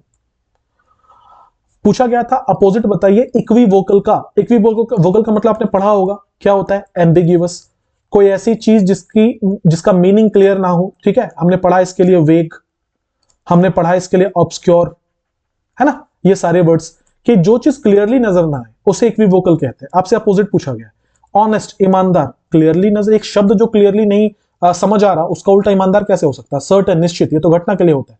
अनइक्विवोकल, अच्छा ये तो बहुत आसान हो गया, इक्विवोकल का उल्टा अनइक्विवोकल। फोर्थराइट, फोर्थराइट का मतलब होता है कैंडिड, एक ऐसा व्यक्ति जो सच को सच बोले, मुंह पे बोले। आंसर क्या होगा, अनइक्विवोकल, ठीक है। आगे आ जाइए, अब आते हैं हम कुछ पैराजंबल्स पे। क्या लिखा है, in an age of constant notifications attention has quietly became the most contested resource in public life. लिखा हुआ है कि ये जो कांस्टेंट नोटिफिकेशन का जो दौर है ना, इसमें अटेंशन, किसी का ध्यान अपने ऊपर रखना, ये सबसे ज्यादा कंटेस्ट करने वाला एक रिसोर्स बन गया है। मतलब हर कंपनी इस चीज के लिए लड़ रही है कि हमें आपका अटेंशन चाहिए। पी में, social media platforms designed to maximize engagement learn what provokes us and then serve more of it। Social media platforms जो हैं, जिनको डिजाइन ही किया गया है कि ये आपके एंगेजमेंट को बढ़ाए, वो पहले ये चीज समझते हैं कि कौन सी ऐसी चीजें हैं, वीडियोस हैं, पोस्ट्स हैं, जिनको देख के आपको उकसाया जा सकता है, और फिर आपको वो वही चीज दिखाएंगे। As a result outrage travels faster than evidence. परिणाम स्वरूप जो आउटरेज है ना, मतलब जो गुस्सा है, वो ज्यादा जल्दी फैलता है, कोई सबूत नहीं। And certainty often replaces curiosity in everyday conversation. और हम लोग जो है वो सर्टेनिटी जो है वो क्यूरियोसिटी को रिप्लेस कर लेता है। हमको लगता है कि हम हर चीज जानते हैं क्योंकि हमने सोशल मीडिया पे देखी, हम उसके बारे में और पढ़ना नहीं चाहते, जानना नहीं चाहते। This shift does not merely alter what we consume. ये जो शिफ्ट है ना, ये केवल उस चीज को नहीं बदलता कि हम क्या कंज्यूम कर रहे हैं, इट चेंजेस हाउ वी जज people, policies and even our self worth. ये इस पूरे परसेप्शन को बदल देता है, जिस परसेप्शन से हम ये समझते हैं कि लोगों को कैसे जज करना है, पॉलिसीज को कैसे जज करना, और अपने आप की कीमत लगाना हम कम कर देते हैं। When institutions respond to trends rather than truths, short-term applause begins to matter more than long-term outcomes। जब institutions जो है वो respond करना start करते हैं ट्रेंड के लिए ज्यादा, वो ट्रूथ नहीं दिखाते, वो ट्रेंड दिखाते हैं, है ना। तो शॉर्ट टर्म अपलॉज जो है, मतलब अभी तालियां मिल जाएं, अभी लाइक्स मिल जाएं, अभी व्यूज मिल जाएं, ये जो चीजें हैं ना, ये ज्यादा मैटर करने लगती हैं उतने दूर के परिणाम से, ठीक है। Therefore, Rebuilding a culture of patience and verification is not a moral luxury but a civic necessity. तो rebuild करना एक पेशेंस के कल्चर को, एक वेरिफिकेशन को, ये कोई मोरल लग्जरी नहीं है, ये एक सिविक नेसेसिटी है। ठीक है, मतलब ये तो होना ही चाहिए, ऐसा नहीं कि नैतिकता की बात है इसमें, भैया ये हमारे समाज में जीने के लिए जरूरी है कि हम पेशेंस और वेरिफिकेशन को प्रायोरिटी दें। राइट, आइए अब हमने सेंटेंस पूरा पढ़ लिया, एक एक करके हम इसको अरेंज करने की कोशिश करते हैं। आपको कोई लिंक मिला क्या? मुझको एक लिंक मिला, यहां पे लिखा था एज अ रिजल्ट, परिणाम स्वरूप, मतलब हम किसी चीज के रिजल्ट के बारे में बात कर रहे हैं। पी नंबर देखना लिखा था सोशल मीडिया प्लेटफॉर्म जो है ना, उन्हें डिजाइन किया गया है एंगेजमेंट बढ़ाने के लिए, ये सीखने के लिए कि हमें क्या प्रोवोक करता है और फिर हमको वही दिखाने के लिए। परिणाम स्वरूप आउटरीच, गुस्सा, एविडेंस से जल्दी जल्दी ट्रेवल करता है। किसके परिणाम स्वरूप? ये जो चीजें हमें प्रोवोक कर रही हैं और बार बार हम उन चीजों को कंज्यूम कर रहे हैं, इसके वजह से आउटरीच जल्दी ट्रेवल करता है, और जो सर्टेनिटी है उसने रिप्लेस कर लिया क्यूरियोसिटी को एवरीडे कन्वर्सेशन में, जिसका मतलब है ये जो एज अ रिजल्ट परिणाम स्वरूप था, ये किसका रिजल्ट था? ये इस बात का रिजल्ट था कि सोशल मीडिया ये देख पाती है कि हमें क्या प्रोवोक कर रहा है और हमें बार बार वो चीजें दिखाई जाती है, जिसका मतलब है पी के बाद क्या होना चाहिए था? क्यू होना चाहिए था। एक पेयर मिल गया, आओ चेक कर लेते हैं। पी के बाद एस है, पी के बाद क्यू है, पी के बाद आर है, पी के बाद, अच्छा ये तो बहुत आसान हो गया, फिर एक ही था। आंसर कौन सा है? ऑप्शन नंबर बी है। आगे बढ़े, अंडरलाइन पार्ट क्या है वो हमसे पूछा गया है, क्लॉज पहचानने को कहा गया है। लिखा है although the proposal was initially welcomed by industry leaders, जो प्रपोजल था वो शुरू में इंडस्ट्री लीडर्स के द्वारा वेलकम किया गया था। इट फेस्ड ग्रोइंग रेजिस्टेंस, इसको बहुत रेजिस्टेंस मिला। Once the financial implications become clear, लेकिन जब इसके फाइनेंशियल इंप्लीकेशंस, मतलब इसका क्या पैसों के मामले में इसका क्या परिणाम होगा, जब वो चीजें क्लियर हुई ना, तो ज्यादा रेजिस्टेंस मिलने लगा। तो मीनिंग क्या है कि शुरू में कोई प्रपोजल आया होगा जिसको इंडस्ट्री लीडर्स ने बहुत खुले दिल से एक्सेप्ट किया था, लेकिन जब उन लोगों ने कैलकुलेट किया कि इसके साथ पैसे का क्या नुकसान होगा, तो उन्होंने ये डिसाइड किया कि भैया ये परेशानी वाली चीज है, और उन्होंने रेजिस्ट करना स्टार्ट किया। ठीक है, आइए अंडरलाइन पोर्शन है once the financial implications become clear. हमसे ये पूछा गया है कि ये क्या है, तो जिस क्लॉज में, पहले उस क्लॉज को पढ़ लेते हैं। लिखा इट फेस्ड ग्रोइंग रेजिस्टेंस, इसमें रेजिस्टेंस फेस करना पड़ा इन्हें। कब? अगर मैं आपसे पूछूं कब रेजिस्टेंस फेस करना पड़ा? जब फाइनेंशियल इंप्लीकेशंस क्लियर हो गए। ठीक, आइए, क्या ये एक नाउन क्लॉज है? नाउन क्लॉज होने के लिए इसका सब्जेक्ट ऑब्जेक्ट होना जरूरी था। इट यहां का सब्जेक्ट था, फेस्ड यहां का वर्ब था, ग्रोइंग रेजिस्टेंस ऑब्जेक्ट था। अगर यहां ऑब्जेक्ट आ चुका है, इसका मतलब आगे तो फिर से ऑब्जेक्ट आएगा नहीं, जिसका मतलब ये नाउन क्लॉज तो नहीं है। एडजेक्टिव क्लॉज, इसके लिए इसे किसी नाउन या किसी प्रोनाउन के बारे में कुछ बताना चाहिए था, कुछ एडिशनल इंफॉर्मेशन प्रोवाइड करना चाहिए था। क्या यहां पे नाउन था, हमने यूज किया है लास्ट रेजिस्टेंस। क्या ये पूरी बात रेजिस्टेंस के बारे में है कि जो फाइनेंशियल इंप्लीकेशंस एक बार क्लियर हो गए, रेजिस्टेंस कैसे क्लियर हो गए? सेंस नहीं है, इसका मतलब ये पक्का एडवर्ब है। अच्छा, किसके लिए आया जरा ध्यान दीजिएगा, ये किसके लिए आ रहा है? वर्ब का फॉर्म क्या था? फेस्ड। ठीक है, लिखा है इट फेस्ड ग्रोइंग रेजिस्टेंस, इसने ग्रोइंग रेजिस्टेंस फेस किया। कब फेस किया? जब फाइनेंशियल इंप्लीकेशंस क्लियर हो गए, जिसका मतलब है जो हमारा वर्ब था फेस, ये उसका टाइम बता रहा है ना, कि हाँ जी ग्रोइंग रेजिस्टेंस उसने फेस किया। कब फेस किया? थर्सडे को फेस किया। कब फेस किया? 9 बजे फेस किया। अब थर्सडे और 9 बजे को हटाओ, वहां पे क्लॉज लगा दो। कब? जब फाइनेंशियल इंप्लीकेशंस क्लियर हो गए, जिसका मतलब ये है, ये तो टाइम बता रहा है, कंडीशन तो बता नहीं रहा। आंसर क्या होगा? Option number A. बोलो समझ पाए कि नहीं समझ पाए? आगे बढ़े। Modern workplaces often celebrate speed, modern workplaces जो है वो अक्सर स्पीड को बहुत सेलिब्रेट करते हैं, but they rarely measure the hidden cost of constant urgency, लेकिन वो बहुत रेयरली मेजर करते हैं कि कांस्टेंट अर्जेंसी, मतलब हर काम को अर्जेंट बोलने का क्या कॉस्ट होता है, ये बहुत रेयरली वो कभी मेजर करते हैं। When every task is labeled critical, employees learn to prioritize visibility over value. जब हर एक काम के बारे में ये कहा जाएगा ना कि ये तो बड़ा क्रिटिकल है भैया, बहुत जरूरी है ये वाला, तो एम्प्लॉइज ये सीख जाते हैं कि उनका काम को करते रहना जरूरी है। वैल्यू मतलब काम कितने अच्छे तरीके से हो रहा है, क्या वैल्यू प्रोवाइड कर पा रहे हैं, वो देखना जरूरी नहीं है। क्यों में? Over time, this culture creates exhaustion that is mistaken for dedication and burnout that is dismissed as weakness. लिखा हुआ है जैसे जैसे समय गुजरता है ना, ये जो कल्चर है ये लोगों को थका देता है। ठीक है, और अक्सर जब लोग थक जाते हैं तो उनको लगता है बहुत डेडिकेटेड है, मतलब बॉसेस को लगता है कि बहुत डेडिकेटेड है, क्योंकि सारे के सारे थके हुए हैं। और अगर कोई थक कर ये कह दे कि मैं सब हो गया नहीं, मैं बर्न आउट हो चुका हूं, तो कहता है ये कमजोर है।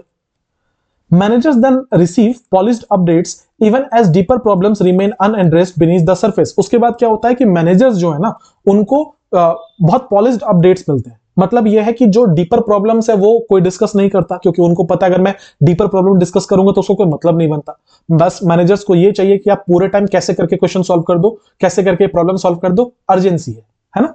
कंसेक्वेंटली, परिणाम स्वरूप decisions are made on incomplete signals and teams drift further away from meaningful outcomes।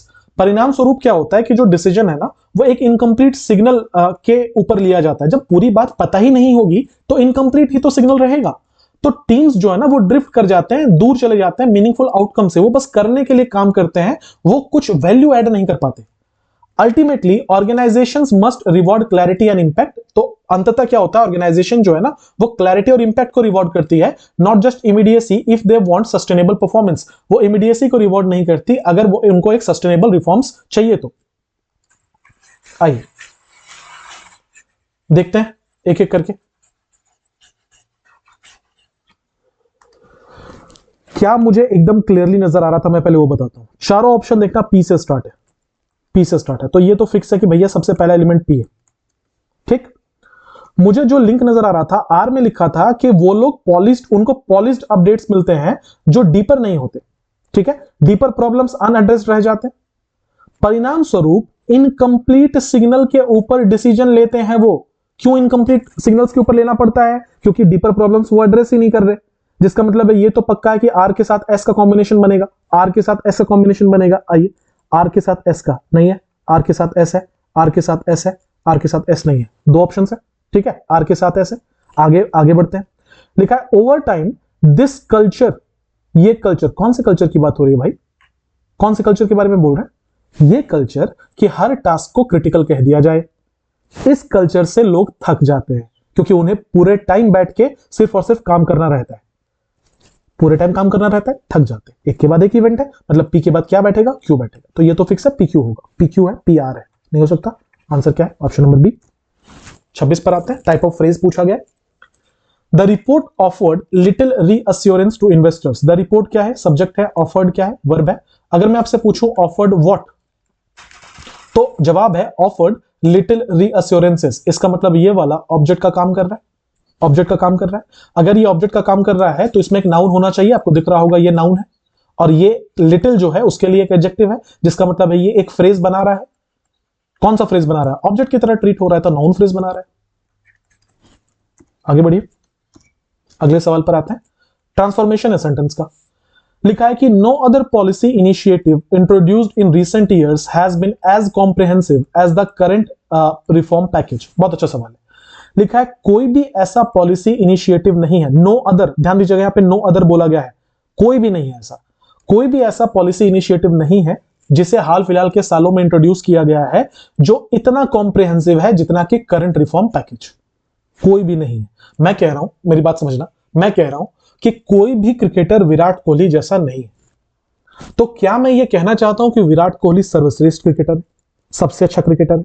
क्या मैं ये कहना चाहता हूं? 100% कहना चाहता हूं। इसका मतलब यह है, इस सेंटेंस को हम सुपरलेटिव मान सकते हैं कि नहीं मान सकते? हम ये कह सकते हैं कि नहीं कह सकते कि हम यही कहना चाह रहे हैं विराट कोहली सबसे अच्छा क्रिकेटर है? तो लिखा है नो अदर पॉलिसी इनिशिएटिव, जिसका मतलब है ये सबसे बेहतर होगा, बेस्ट होगा ये। आइए, the current reform package is more comprehensive. क्या कंपैरिजन किया गया था किसी और से? बोला गया था नो अदर पॉलिसी। भैया स्ट्रेट अवे बोला गया कोई भी नहीं है, कंपैरिजन तो छोड़ो। The current reform package is the most comprehensive, superlative है, हो सकता है। Very few policy initiatives introduce, बहुत कम ऐसे हैं जो इसके टक्कर के आते हैं। लेकिन यहां तो साफ साफ कहा गया था कोई टक्कर का है ही नहीं, गलत है। The current reform package is comprehensively superior. भैया इसने तो मीनिंग ही बदल दिया। कॉम्प्रिहेंसिव यहां का वर्ब, यहां का एडजेक्टिव था, हमने इसको कॉम्प्रिहेंसिवली सुपीरियर कैसे बना दिया? गलत है, मीनिंग ही बदल दिया सेंटेंस का। आंसर क्या है? B number. आगे आ जाइए, पैराजंबल है। लिखा है the rise of digital platforms has fundamentally altered the relationship between producers and consumers in the global economy. जो हाल फिलहाल में जो डिजिटल प्लेटफॉर्म्स का राइज हुआ है ना, इसने जो संबंध है बनाने वाले, मतलब प्रोड्यूसर्स, और कंज्यूमर्स जो उसको मतलब कंज्यूम करने वाले हैं, इनके बीच में जो फंडामेंटल जो रिलेशन होता है, इसने उसको बदल दिया। ठीक है, this direct connection allows for greater customisation but also shifts the burden of quality control on to the individual buyer. ये जो डायरेक्ट कनेक्शन है ना, ये अलाउ करता है बहुत ज्यादा कस्टमाइजेशन, लेकिन इसके साथ साथ ये जो बर्डन है क्वालिटी कंट्रोल का, ये भी शिफ्ट करता है इंडिविजुअल बायर के तरफ, मतलब ये भी शिफ्ट हो जाता है इंडिविजुअल बायर की तरफ। अब मुझे एक बात बताना, S1 का P के साथ कोई कनेक्शन है क्या? यहां बोला जा रहा है डिजिटल प्लेटफॉर्म के राइज से फंडामेंटली ऑल्टर हुई हैं चीजें। यहां कह रहे हैं ये जो डायरेक्ट कनेक्शन है, कौन सा डायरेक्ट कनेक्शन? नहीं पता। यहां तो अभी हमने बताया क्या डायरेक्ट कनेक्शन स्टैब्लिश हुआ है, जिसका मतलब P से तो स्टार्ट नहीं हो सकता, ये P था। ऑप्शन नंबर डी P से स्टार्ट था। दो ऑप्शन में ऐसे ही काट दिया। By removing traditional intermediaries, these platforms enable a more immediate exchange of goods and services. यहां डिजिटल प्लेटफॉर्म्स की बात हुई थी, यहां पे भी प्लेटफॉर्म्स बोला जा रहा था। कनेक्शन है बिल्कुल, दोनों ऑप्शन क्यू से स्टार्ट है। बोला जा रहा है कि ये इन्होंने क्या किया है ना, कि जो बिचौलिए थे, बिचौलियों को हटा दिया, और ये जो प्लेटफॉर्म्स हैं ये तुरंत इमीडिएट एक्सचेंज अलाउ करने लगे हैं गुड्स और सर्विसेज के। आगे बढ़ेंगे। परिणाम स्वरूप consequently consumer protection laws must evolve to address the complexities of a borderless and decentralised marketplace. लिखा हुआ है परिणाम स्वरूप जो कंज्यूमर प्रोटेक्शन के जो कानून है ना, ये भी इन्हें भी इवॉल्व होने की जरूरत है कि वो बॉर्डरलेस, वो कॉम्प्लेक्सिटीज को समझ पाए बॉर्डरलेस और डिसेंट्रलाइज्ड मार्केटप्लेस के। एस में furthermore the data generated during these transactions, in transactions के बीच में जो डेटा जनरेट होता है, provides companies with unprecedented insights into human behaviour. In transactions के बीच में जो डेटा जनरेट होता है, ये कंपनीज को अलाउ करता है कि वो इंसानों के बिहेवियर को समझ पाए। Reconciling these technological efficiency with robust regulatory standards remain a defining challenge for modern governance. जो मॉडर्न सरकारें हैं उनके लिए सबसे बड़ा चैलेंज ये है कि ये टेक्नोलॉजिकल एफिशिएंसीज को वो रिकंसाइल करें और उसके साथ साथ कोई बहुत स्ट्रिक्ट नियम कानून लगाएं। ठीक है, आइए, पैसेज तो पूरा समझ में आ गया। चार ऑप्शन है, पहला वाला क्यू था, ये हमने पहले पता लगा लिया। ठीक है, आगे बढ़ेंगे। अगला देखते हैं क्या हो सकता है। क्यू में क्या था कि ट्रेडिशनल इंटरमीडियरीज को हटाकर ये प्लेटफॉर्म्स जो हैं इन्होंने इमीडिएट एक्सचेंज ऑफ गुड्स को अलाउ किया है। क्या इसका कोई कनेक्शन किसी और से है? यहां लिखा था आर में परिणाम स्वरूप कंज्यूमर प्रोटेक्शन लॉज को इवॉल्व होने की जरूरत है। कोई सेंस नहीं है, लेकिन अगर आपने नोटिस किया है तो ये दोनों ऑप्शन आर से खत्म है, जिसका मतलब ये फिक्स है कि लास्ट में तो आर होगा। अब आगे बढ़ते हैं। फर्दरमोर, इसके अलावा the data generated during these transactions, कौन से ट्रांजैक्शंस? लिखा हुआ है कि जो डेटा जनरेट होता है इन ट्रांजैक्शंस में, वो कंपनीज को अनप्रेसिडेंटेड इनसाइट देता है ह्यूमन बिहेवियर। कौन से ट्रांजैक्शंस की बात हो रही है? सेंस नहीं बन रहा। अगर हम क्यू के बाद एस को बिठाए तो कोई सेंस नहीं बन रहा। क्या बोला गया था? ट्रेडिशनल इंटरमीडियरीज जो है ये प्लेटफॉर्म इनेबल करते हैं कि ये गुड्स और सर्विसेज को क्या करे, गुड्स और सर्विसेज को एक दूसरे से चेंज करे, है ना, एक्सचेंज करे। इसके बाद हम किसको बिठा सकते हैं? पी में देखो क्या लिखा हुआ था कि जो डायरेक्ट कनेक्शन है, ये जो डायरेक्ट कनेक्शन है, कौन सा डायरेक्ट कनेक्शन? जब रिमूव कर दिया जाता है ट्रेडिशनल इंटरमीडियरीज को। ये इसी डायरेक्ट कनेक्शन की बात हो रही है। क्या हो गया? इसी डायरेक्ट कनेक्शन की बात हो रही है। तो जब हम यहां पे डायरेक्ट कनेक्शन बोल रहे थे पी में, तो हम इसी को रेफर कर रहे थे ना। तो क्यू के बाद क्या होना चाहिए था? पी होना चाहिए था। ऑप्शन पे आइए, क्यू पी, क्यू एस नहीं, क्यू पी होगा। आगे बढ़े। फिल इन द ब्लैंक्स बोला जा रहा है। The absence of clear guidelines की जो कमी है, created a dash in enforcement, इसने इन्फोर्समेंट में एक डैश क्रिएट किया है जिससे डिस्क्रिशनरी इंटरप्रिटेशन लोकल अथॉरिटीज के लिए अलाउ हो गया। The absence of clear guidelines created a dash in enforcement, क्या बना? बोला जा रहा है कि कोई नियम कानून नहीं है इसमें, उसका एब्सेंस है, जिसकी वजह से जो लोकल अथॉरिटीज है ना, मतलब जैसे मान लो पुलिस वाले हैं या जो भी लोकल अथॉरिटीज हैं, वो अपने हिसाब से नियम को इंटरप्रेट कर रहे हैं, उनको जो ठीक लग रहा है वो कर रहे हैं, क्योंकि कोई क्लियर गाइडलाइन नहीं है। तो लिखा है the absence of clear guidance created a what? A elasticity. देखो, अगर इलास्टिसिटी आंसर हो तो सबसे पहले यहां पे एन होता, गलत है। अ लैप्स, लैप्स मतलब होता है कमी। क्लियर गाइडलाइंस की कमी ने इन्फोर्समेंट में कमी दिखाई है? नहीं। इन्फोर्समेंट में कनेक्शन दिखाया, ब्रिज दिखाया? नहीं। हम कहना क्या चाह रहे थे? उसने एक वैक्यूम क्रिएट कर दिया। एक क्लियर गाइडलाइन नहीं है तो लोग अपने हिसाब से नियम कानून को इंटरप्रेट कर रहे हैं, एक वैक्यूम क्रिएट हो गया। अगला पूछा जा रहा है कौन से टाइप का सेंटेंस है ये? कंप्लेक्स है, कंपाउंड है, कंपाउंड कॉम्प्लेक्स है या सिंपल है? लिखा है डिड नॉट आस्क एनीथिंग। अच्छा, ये जो अगर आपने पढ़ा है ये कंपाउंड कॉम्प्लेक्स वाला, तो आपको पता होगा कि सबसे पहले हम ये चेक करते हैं कि इस सेंटेंस में कितने क्लॉज हैं। अगर क्लॉज केवल एक रहा तब तो वो सिंपल होगा। अगर एक से ज्यादा रहा, सपोजिटली दो रहा, फिर बात होती है कि कंपाउंड कॉम्प्लेक्स या कंपाउंड। अगर ये कंपाउंड कॉम्प्लेक्स है तो एटलीस्ट इसमें 3 क्लॉज होने चाहिए, सिंपल है तो एटलीस्ट इसमें 2 क्लॉज होने चाहिए, इसमें 2 या 2 से ज्यादा क्लॉजेस होने चाहिए। आइए चेक करते हैं। लिखा ही subject did not ask verb anything object about preposition the schedule. About preposition ये उसका ऑब्जेक्ट, क्लॉज नहीं है mind you. During his 3 hour long journey, during preposition है, इस 3 आवर लॉन्ग जर्नी उसका ऑब्जेक्ट है, प्रीपोजिशन ये क्लॉज नहीं है। To his new island, to preposition है, हिज न्यू आइलैंड उसका ऑब्जेक्ट है। Area situated at North America, अब आपका दिमाग तुरंत आएगा कि सर सिचुएटेड तो मिल गया, वर्ब है, क्लॉज बोल देते हैं, नहीं बोल सकते ना, ये वाला वर्ब है, हमें इसके पहले एक सब्जेक्ट चाहिए। क्या यहां पे कोई सब्जेक्ट लगा था? नहीं, ये इस एरिया के बारे में एडिशनल इंफॉर्मेशन था कि कौन सी एरिया है, नॉर्थ अमेरिका वाली एरिया, जिसका मतलब ये है भैया कि ये एक क्लॉज नहीं है। तो क्लॉज तो ये है ही नहीं। अगर मैं आपसे पूछूं कि सब्जेक्ट प्लस वर्ब कितना मिला, तो एक ही मिला। अगर एक ही मिला तो फिर ना कॉम्प्लेक्स है ना कंपाउंड है, ना कंपाउंड कॉम्प्लेक्स है। आंसर क्या है? सिंपल है। आ जाइए, ये है क्लोज टेस्ट। मैं वीडियो को यहां आप मतलब वीडियो को पॉज कर लेना यहां पर। ये सारे सवाल हैं, एक बार फिर दिखा दे रहा हूं। 31, 32, 33, 34, 35 मार्क करना है आपको आंसर।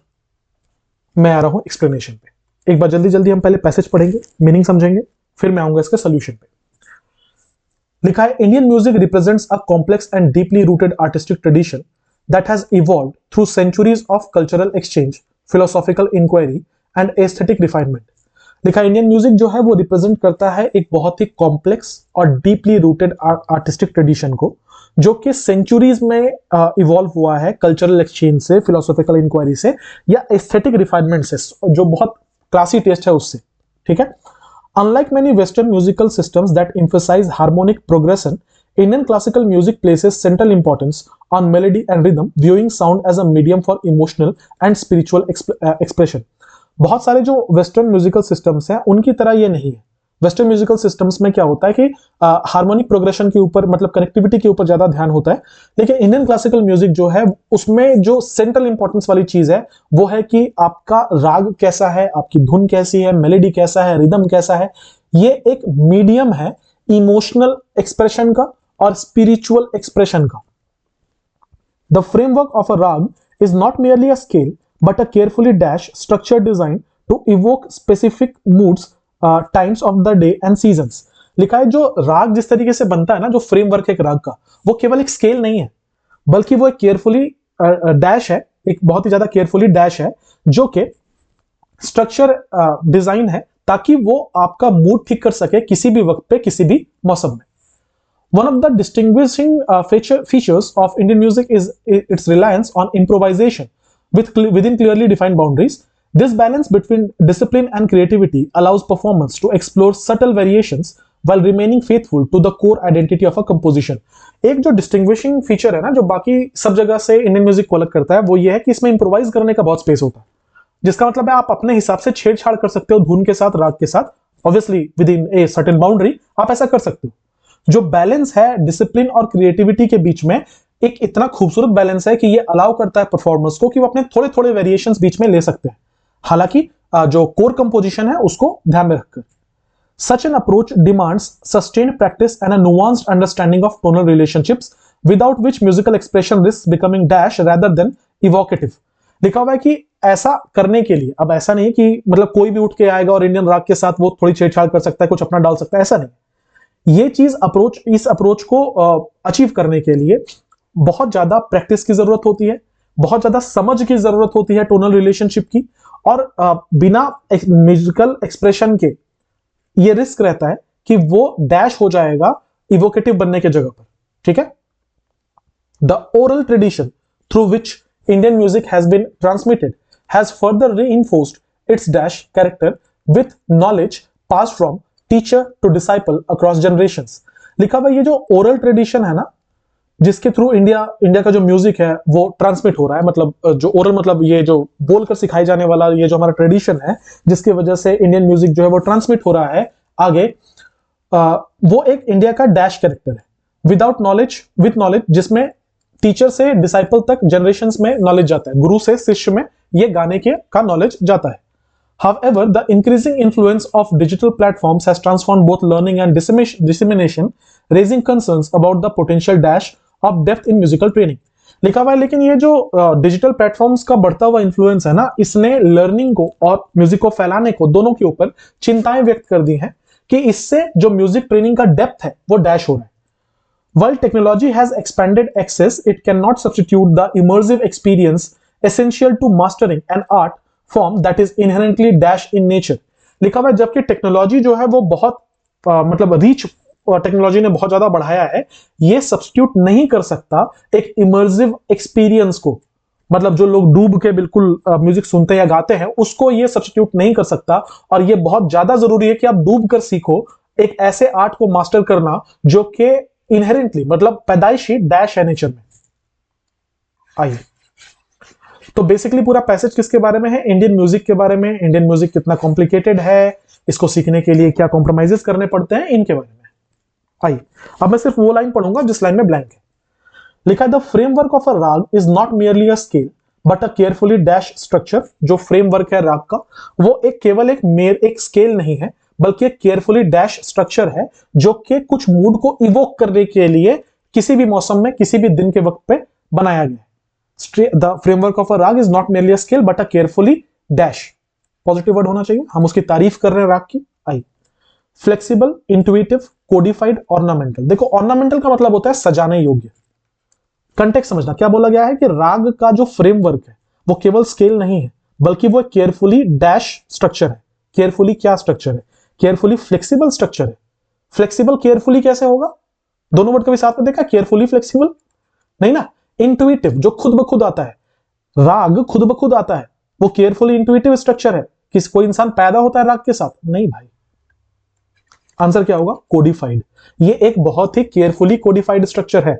जो फ्रेमवर्क बनाया गया है राग का ना, उसको इस तरीके से बनाया गया है कि बहुत जटिल है वो। आगे बढ़ेंगे। Such an approach demands sustained practice and a nuanced understanding of tonal relationships. ऐसा जो अप्रोच है इसमें बहुत ज्यादा डिमांड है कि आप लगातार प्रैक्टिस करो, अंडरस्टैंडिंग रखो टोनल रिलेशनशिप्स की, without which musical expression risk becoming, जिसके बिना ये डर है कि ये जो म्यूजिकल एक्सप्रेशन है ये डैश बन जाएगा इवोकेटिव होने की जगह पर। क्या बन जाएगा? क्या बोला गया, ध्यान से समझना। ऐसे अप्रोच में डिमांड है लगातार प्रैक्टिस की। अगर प्रैक्टिस नहीं होगा तो ये जो म्यूजिकल एक्सप्रेशन है ये डैश बन जाएगा। कोई नेगेटिव वर्ड होना चाहिए। क्या बन जाएगा? आइए, मैकेनिकल बन जाएगा, मशीन की तरह। मतलब जैसे मशीन होता है ना उस तरीके से, इसके अंदर का सोल मर जाएगा। ये रिपीटेटिव हो जाएगा, ये डेरिवेटिव हो जाएगा। डेरिवेटिव का मतलब होता है कहीं ओरिजिनल नहीं हो, कहीं से उठाया गया हो, उसको हम लोग डेरिवेटिव कहते हैं, नॉट ओरिजिनल। ठीक है, ये सुपरफिशियल बन जाएगा, ऊपर ऊपर से बन जाएगा। सबसे अच्छा वर्ड क्या होगा? मैकेनिकल बन जाएगा। क्यों? क्योंकि क्या बोला गया था कि आप इसके साथ कुछ छेड़छाड़ कर सकते हो लेकिन उसके लिए आपको बहुत ज्यादा समझ की जरूरत है। वरना क्या होगा कि ऐसे जो अप्रोच है इसके वजह से ये रिस्क होगा कि म्यूजिकल एक्सप्रेशन क्या हो जाए, म्यूजिकल एक्सप्रेशन बहुत ज्यादा मशीन ओरिएंटेड लगने लगे, मैकेनिकल लगने लगे। ठीक है, आगे बढ़ेंगे। जो ओरल ट्रेडिशन है जिससे इंडियन म्यूजिक ट्रांसमिट होता है उसने रीइंफोर्स किया है dash character with knowledge pass from teacher to disciple across generations. ये जो ओरल ट्रेडिशन है ना इंडियन म्यूजिक का, वो ट्रांसमिट होता है, फैलता है और आगे और बेहतर होता है। इट्स डैश कैरेक्टर क्या होगा? It's resilient. रेजिलिएंट का मतलब होता है लचक। इसके लचकदार कैरेक्टर, लचकदार कैरेक्टर क्या होगा? हेरिडिटरी। हेरिडिटरी का मतलब होता है खून का रिश्ता। यहां किसकी बात हो रही थी? टीचर और डिसाइपल की। खून का रिश्ता जरूरी तो नहीं है। ऑर्गेनिक। ऑर्गेनिक मतलब होता है नेचुरल, खुद ब खुद बढ़ने वाला हो सकता है। अडेप्टिव कैरेक्टर, किसी भी हिसाब से बदल जाने वाला, वही रेजिलिएंट वाली बात होगी। आंसर क्या होगा? The oral tradition through which Indian music has been transmitted has further reinforced its organic character. इसका जो ऑर्गेनिक कैरेक्टर है उसको फिर से रीइंफोर्स करता है कि ये खुद ब खुद आने वाली चीज है, नेचुरल सीखने वाली चीज है। लेकिन जो इंक्रीजिंग इन्फ्लुएंस है डिजिटल प्लेटफॉर्म का और लर्निंग, उसने लर्निंग को बदल दिया है, डिसेमिनेशन को बदल दिया है, जिससे चिंताएं पैदा हो रही हैं इसके डेप्थ के डैश के बारे में। कि जिस हिसाब से वक्त बदल रहा है, जो समझ म्यूजिक की थी, जो डेप्थ म्यूजिक का था, वो डैश हो जाएगा। तो कोई नेगेटिव वर्ड होगा? बढ़ तो नहीं रही समझ, घट ही रही है ना। आइए, dilution of depth, distortion of depth. Depth का को आप डिस्टॉर्ट नहीं कर सकते। डिस्टॉर्ट का मतलब होता है किसी चीज में गलत फहमी। इरोजन। इरोजन यार बहुत हार्श वर्ड हो जाएगा। इरोजन मतलब होता है लेयर बाय लेयर खत्म हो जाना। ऐसा नहीं बोल रहा है इसकी गहराई खत्म हो रही है, ऐसा बोला जा रहा है कि वो कम हो रहा है ना। रिडक्शन, कम होना। डेप्थ कम होने से ज्यादा अच्छा वर्ड है, कि डेप्थ डाइल्यूट होता जा रहा है। डाइल्यूट का मतलब होता है किसी चीज का कमजोर होना, तो इसमें जो डेप्थ है ना वो धीरे धीरे कमजोर होती जा रही है, ठीक है, कम होती जा रही है गहराई। आगे बढ़ेंगे। With while technology has expanded access, जब टेक्नोलॉजी फैली है, it cannot substitute the immersive experience, ये अपने immersive experience को substitute नहीं कर सकती, जो बहुत जरूरी है। Mastering an art form is inherently dash in nature, एक ऐसे आर्ट फॉर्म को मास्टर करने के लिए जो कि डैश है नेचर में, क्या है, एक्सपीरियंशियल है, जिसको आप एक्सपीरियंस करो। यार यहाँ पे तो चीख चीख के कह रहा था कि इमर्सिव है एक्सपीरियंस में, तो फिर से वही बात होगी ना, ये तो बहुत आसान हो गया। क्या होगा, एक्सपीरियंशियल, और कुछ देखने की जरूरत ही नहीं। इसमें जो डिफिकल्ट वर्ड्स आए थे उनको स्लाइड्स बनाकर डाल दिया गया है, एक एक करके आप पढ़ लेंगे। अब आ जाते हैं हम लोग लास्ट 10 क्वेश्चन पे। ये है रीडिंग कॉम्प्रीहेंशन। ये रहा पैसेज नंबर 1, स्लाइड नंबर 1 है, स्लाइड नंबर 2 है, स्लाइड नंबर 3 है, क्वेश्चंस है। एक बार क्वेश्चंस देख लो। आपसे पूछा गया है कि ये क्या क्लॉज है, ठीक है, इस पे पूछा गया है क्या सपोर्ट कर रहा है पैसेज के हिसाब से, पूरा पैसेज पढ़ना पड़ेगा। यहाँ पे आपसे टोन पूछा गया है, पूरा पैसेज पढ़ना पड़ेगा। यहाँ पे इन्फरेंस पूछा गया है, पूरा पैसेज पढ़ना पड़ेगा। एक वर्ड यहाँ पे बीच में आया है एटेनुएट्स, आपसे पूछा गया है एटेनुएट्स का मतलब क्या होगा, ये कीवर्ड है, ध्यान रखेंगे। पैसेज पढ़ते हुए हमें एटेनुएट्स पूछा गया है, हमें देखना पड़ेगा कहां पर आया है, ठीक है। पढ़े, एक मिनट है, मैं जरा पानी पी लूं।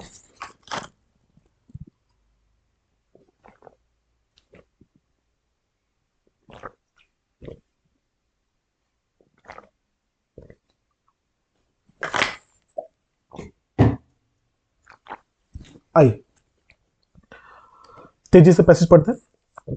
लिखा, democracy is often invoked as a self evident descriptor of India's political system, reinforced by periodic elections, constitutional guarantees, and an expensive electorate. Yet, the substantive quality of democratic practice cannot be assessed solely through procedural continuities. क्या बोला गया? Democracy जो है ना, वो अपने आप में एक, जिस तरीके से इंडिया का डेमोक्रेसी है, वो अपने आप में एक ऐसा पॉलिटिकल सिस्टम है जिसमें जो अपने आप को बार बार रीइंफोर्स करता है। मतलब इंडिया एक डेमोक्रेटिक कंट्री क्यों है? क्योंकि इसमें लगातार इलेक्शंस होते हैं, कॉन्स्टिट्यूशन की गारंटी होती है, और जो वोटर्स हैं उनकी संख्या लगातार बढ़ रही है। लेकिन ये क्वालिटीज जो हैं ये इंश्योर नहीं करते हैं अकेले कि इंडिया में डेमोक्रेसी फॉलो हो रही है या नहीं हो रही है। केवल प्रोसीजर कर लेने से डेमोक्रेसी फुलफिल नहीं होती। A democracy in its richer conception presupposes not merely the ritual of participation but the persistence of institutional autonomy, deliberative pluralism and meaningful constraints on the concentration of power. लिखा हुआ है कि democracy जो है ना, ये एक, अगर देखा जाए ब्रॉडर सेंस में, तो ये केवल एक पार्टिसिपेशन का रिचुअल नहीं है कि आपने वोट दे दिया तो आप डेमोक्रेटिक हो या आप अपने आप को डेमोक्रेसी के अंदर मान रहे हो। इसका मतलब होता है कि लगातार इंस्टीट्यूशनल ऑटोनॉमी होनी चाहिए, हर इंस्टीट्यूशन का के अपनी आजादी होनी चाहिए, उसकी अपनी लिबर्टी होनी चाहिए, डेलिबरेटिव प्लूरलिज्म होना चाहिए, जानबूझकर डिसेंट वाले अप्रोच को और ज्यादा सेलिब्रेट करना चाहिए ताकि डेमोक्रेसी जिंदा रह सके।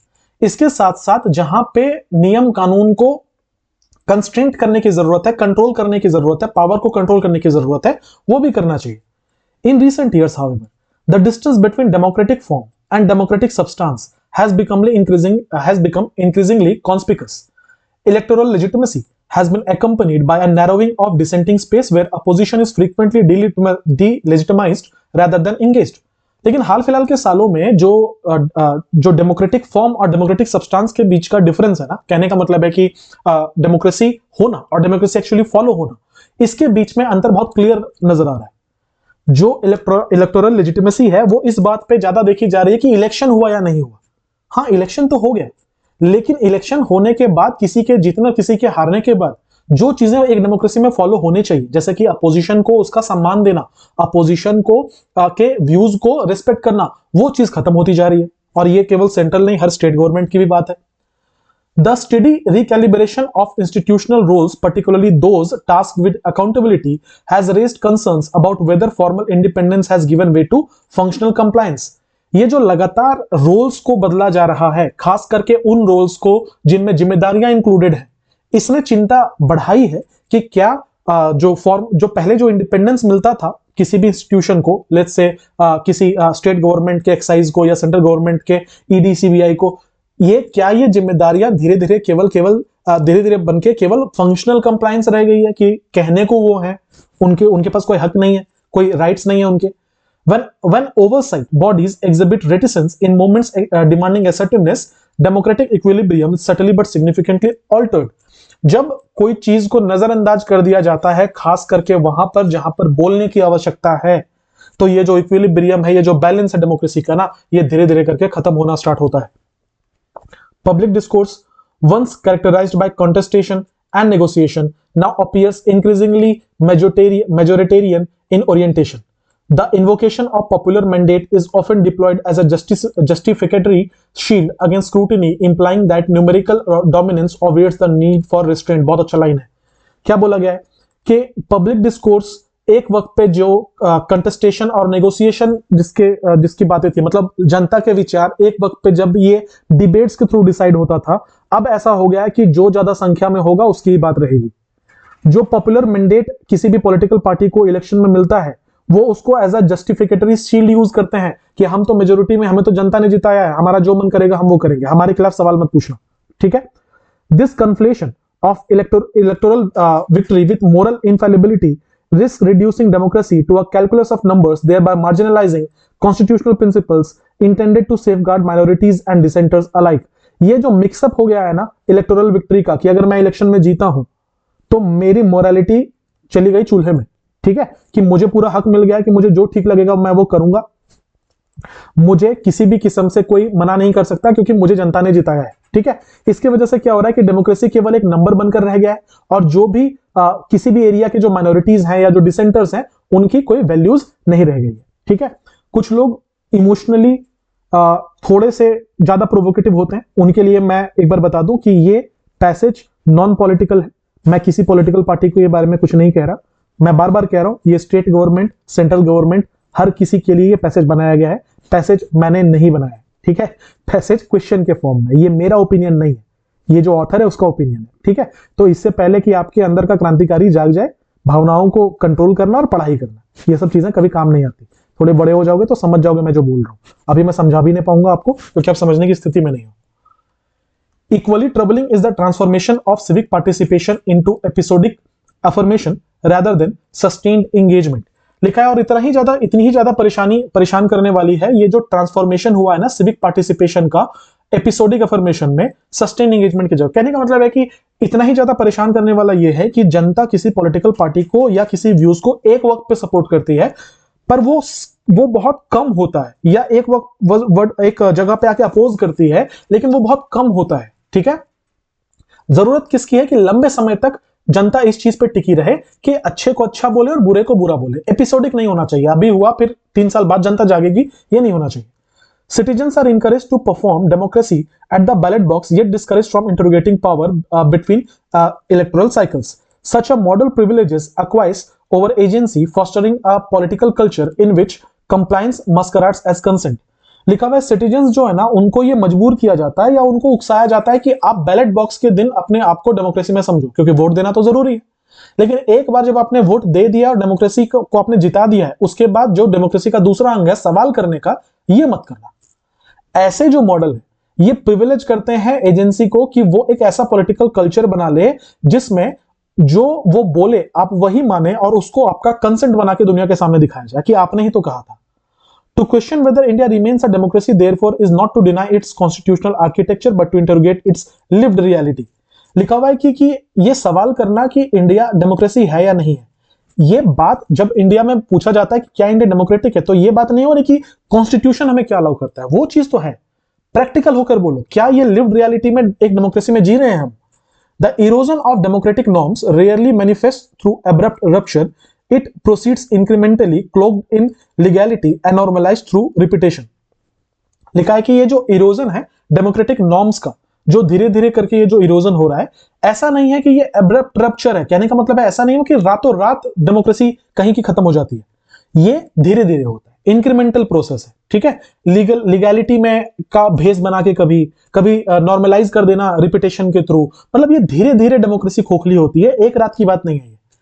In this sense, democracy does not vanish, it attenuates। इस सेंस में डेमोक्रेसी जो है वो गायब नहीं होती, वो attenuate होती है। याद करना हमारा कीवर्ड था, अब कीवर्ड था तो देखो याद रहा या नहीं रहा। ये attenuate होती है, leaving behind a structure that endures even as it's animating spirit recedes, ये धीरे धीरे करके अटेन्युएट होती है और अपने पीछे एक ऐसा स्ट्रक्चर छोड़कर जाती है जो कि आत्मा तो है डेमोक्रेसी की, पर एक्चुअली डेमोक्रेसी नहीं है। ठीक है, आपसे पूछा गया था ना अटेन्युएट का मतलब क्या होता है। कोलैप्स होता है, ट्रांसफॉर्म होता है, डिमिनिश होता है, डिस्गाइज होता है। आंसर क्या है? डिमिनिश होता है। अभी तो हमने पढ़ा कि रातों रात गायब नहीं होती, धीरे धीरे करके कम होती है, तो वो डिमिनिश होता है। आई पैसेज हमने पूरा पढ़ लिया। किसके बारे में पैसेज था भाई? पैसेज था डेमोक्रेसी के बारे में, कि इंडिया में जो डेमोक्रेसी है वो कितने हद तक प्रैक्टिकल है, एक्चुअली में प्रैक्टिकली डेमोक्रेसी है या नहीं है। एक्चुअली अगर मेरा ओपिनियन आप जानना चाहते हो तो है डेमोक्रेसी। अगर डेमोक्रेसी नहीं होता तो शायद मैं ये पैसेज पढ़ा नहीं पाता। समझ रहे हो? जो नॉन डेमोक्रेटिक कंट्रीज हैं उनके हाल बहुत बुरे हैं। तो इट्स टू अर्ली टू से कि इंडिया डेमोक्रेटिक नहीं है। हाँ, कुछ फ्लॉज हैं जिनके ऊपर काम करने की जरूरत है। चलो 36 पे आते हैं। The underlined expression when oversight bodies exhibit reticence in movements demanding assertiveness, democratic equilibrium is subtly but significantly altered। क्या लिखा हुआ है कि जब ओवरसाइट बॉडीज जो है ना वो उस जगह पे चुप रहते हैं जहां पे बोलना चाहिए, तो डेमोक्रेसी इक्विलिब्रियम जो है वो धीरे धीरे शिफ्ट कर जाता है।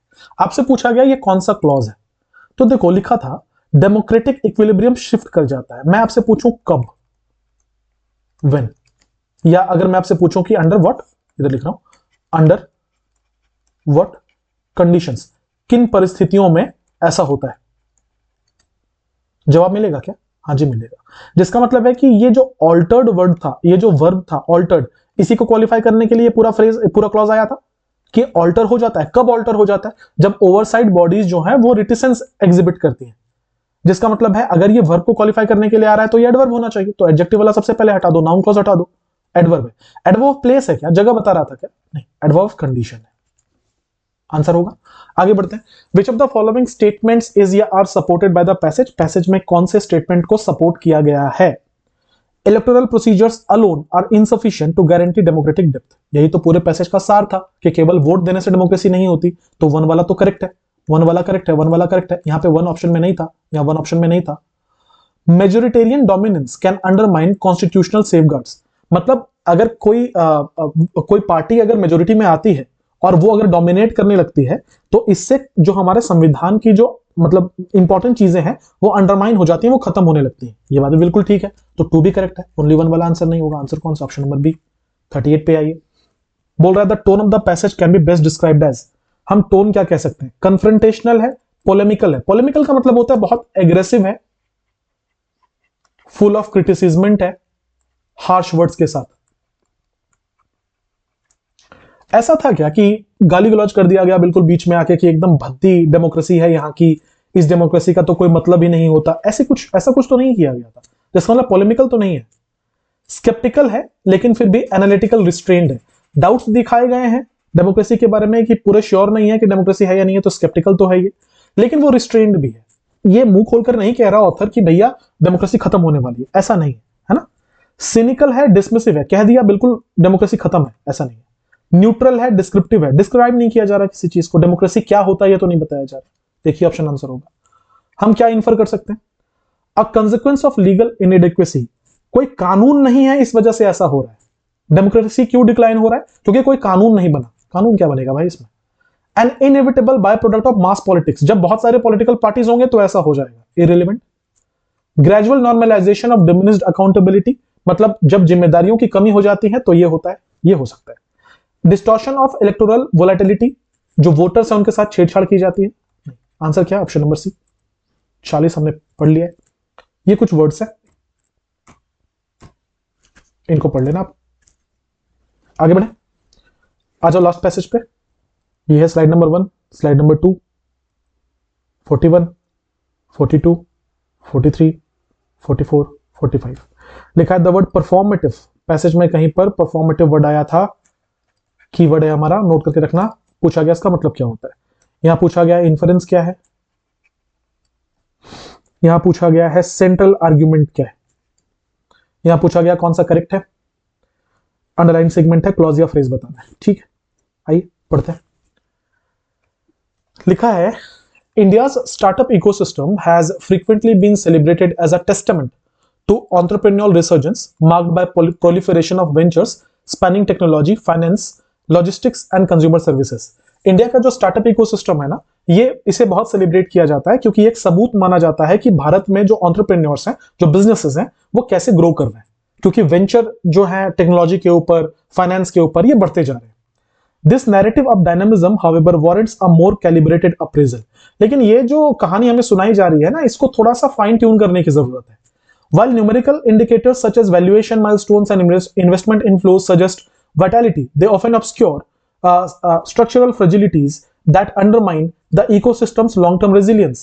लिखा हुआ है, जबकि जो न्यूमेरिकल इंडिकेटर्स हैं इसके मतलब जो अगर आप आंकड़े देखोगे तो ये बता रहे हैं कि ऐसा हो रहा है कि बूम कर रहा है ये इंडस्ट्री, लेकिन जो एक्चुअली में है वो ये है कि जो स्ट्रक्चर फ्रेजिलिटीज हैं इसमें, मतलब ये स्ट्रक्चरल वीकनेसेस जो हैं इसमें, उनको नहीं बताया जा रहा। जो इस इकोसिस्टम का जो लॉन्ग टर्म रेजिलियंस है उस पे असर पड़ रहा है, मतलब असल पिक्चर ये नहीं है। A central contradiction lies in the concentration of capital and opportunity with in a narrow stratum of urban centres and sectors. लिखा हुआ है कि एक सेंट्रल कॉन्ट्रडिक्शन जो है वो ये है कि कैपिटल और अपॉर्चुनिटी जो है ना, वो बहुत कम लोगों को मिल रही है। ठीक है। Venture funding, though abundant in absolute terms, remains disproportionately skewed towards scalable digital enterprises, leaving innovation in manufacturing, agriculture and public services comparatively undernourished. कहने को तो बहुत हजार करोड़ का इन्वेस्टमेंट इंडिया पे हो रहा है, जो डिफरेंट वेंचर्स या कैपिटल्स जो कंपनीज कर रहे हैं, लेकिन सवाल ये किसके ऊपर कर रहे हैं? तो वो सारे के सारे ना मोस्टली डिजिटल चीजों के ऊपर कर रहा है। कोई मैन्युफैक्चरिंग के ऊपर कुछ पैसा नहीं लगाने को तैयार है, एग्रीकल्चर के ऊपर नहीं लगाने को तैयार है, पब्लिक सर्विसेज के ऊपर नहीं लगाने को तैयार है। कहने का मतलब है पैसा आ तो रहा है पर एक ही सेक्टर में आ रहा है।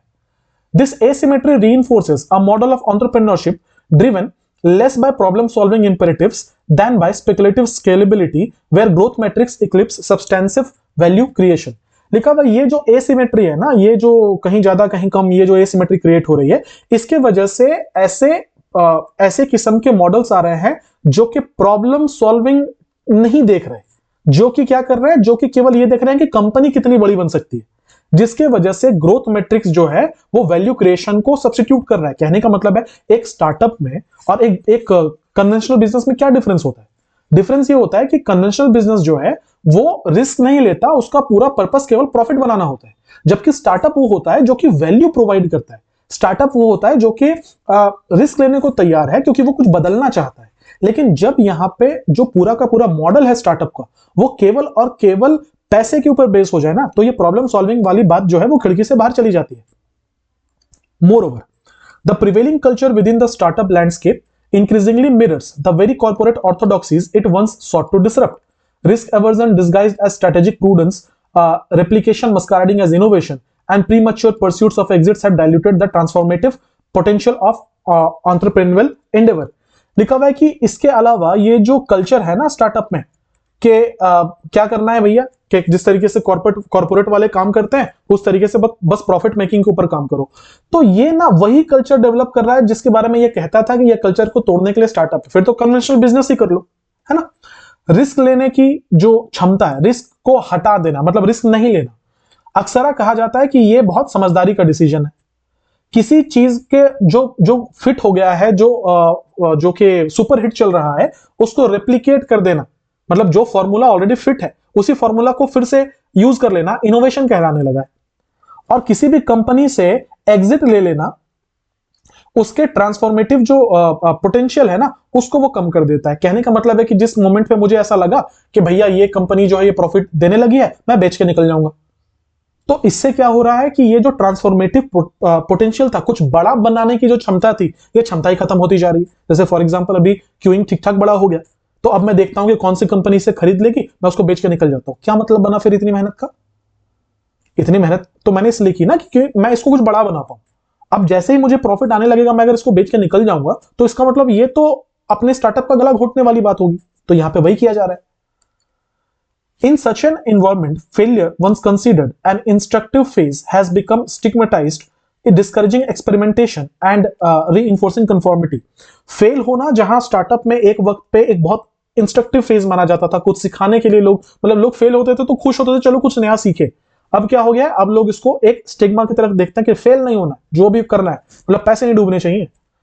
Institutional support mechanisms, while rhetorically expensive, often exhibit episodic engagement rather than sustained facilitation। लिखा हुआ है कि और जो इंस्टीट्यूशनल सपोर्ट है ना, कि जिसने पैसे इन्वेस्ट कर दिए, मैंने किसी बिजनेस में पैसे इन्वेस्ट कर दिए, तो मुझे इसमें इन्वॉल्व भी तो रहना पड़ेगा। लेकिन अब वो क्या हो गया, एपिसोडिक एंगेजमेंट। भैया कभी कभार भूले भटके साल में एक बार, पैसे को छोड़कर साल में एक बार मैं पूछ लूंगा कि बिजनेस का क्या हालचाल है। Regulatory uncertainty, uneven access to credit, and bureaucratic inertia continue to impose latent constraints, particularly on early stage and first generation entrepreneurs. इसके अलावा परेशानियां, नियम कानून की परेशानियां, बाबू साहब लोगों को खुश करने की परेशानियां, ऐसी परेशानियां जो है ये शुरू बिजनेस में बहुत तकलीफ देती हैं। When policy frameworks prioritize symbolic endorsement and systematic reform, ecosystem growth becomes performative rather than foundational। जब पॉलिसी फ्रेमवर्क जो है ना वो केवल सिंबॉलिक इंडोर्समेंट को प्रायोरिटाइज करे, ऐसे केस में सिस्टमेटिक रिफॉर्म जो है वो उस ऐसे केस में जो इकोसिस्टम है वो परफॉर्मेटिव बन जाता है, फाउंडेशनल नहीं। कहने का मतलब है कि ऐसा जब पॉलिसी फ्रेमवर्क जो है वो केवल और केवल दिखावे के लिए हो, कि हमें दिखाने पे ज्यादा चीजें खर्च करनी है, तो ऐसे केस में क्या होता है कि जो चीजें हैं वो परफॉर्मेटिव बन के रह जाती हैं। आ जाइए, हमसे पूछा गया था परफॉर्मेटिव का मतलब सिंबॉलिक rather than सब्सटेंसिव, यही आंसर होगा। अभी तो पढ़ा हमने यहाँ पे कि सिंबॉलिक बन के रह जाती हैं चीजें, अभी जस्ट पढ़ा ना, सिंबॉलिक बन के रह जाती हैं चीजें।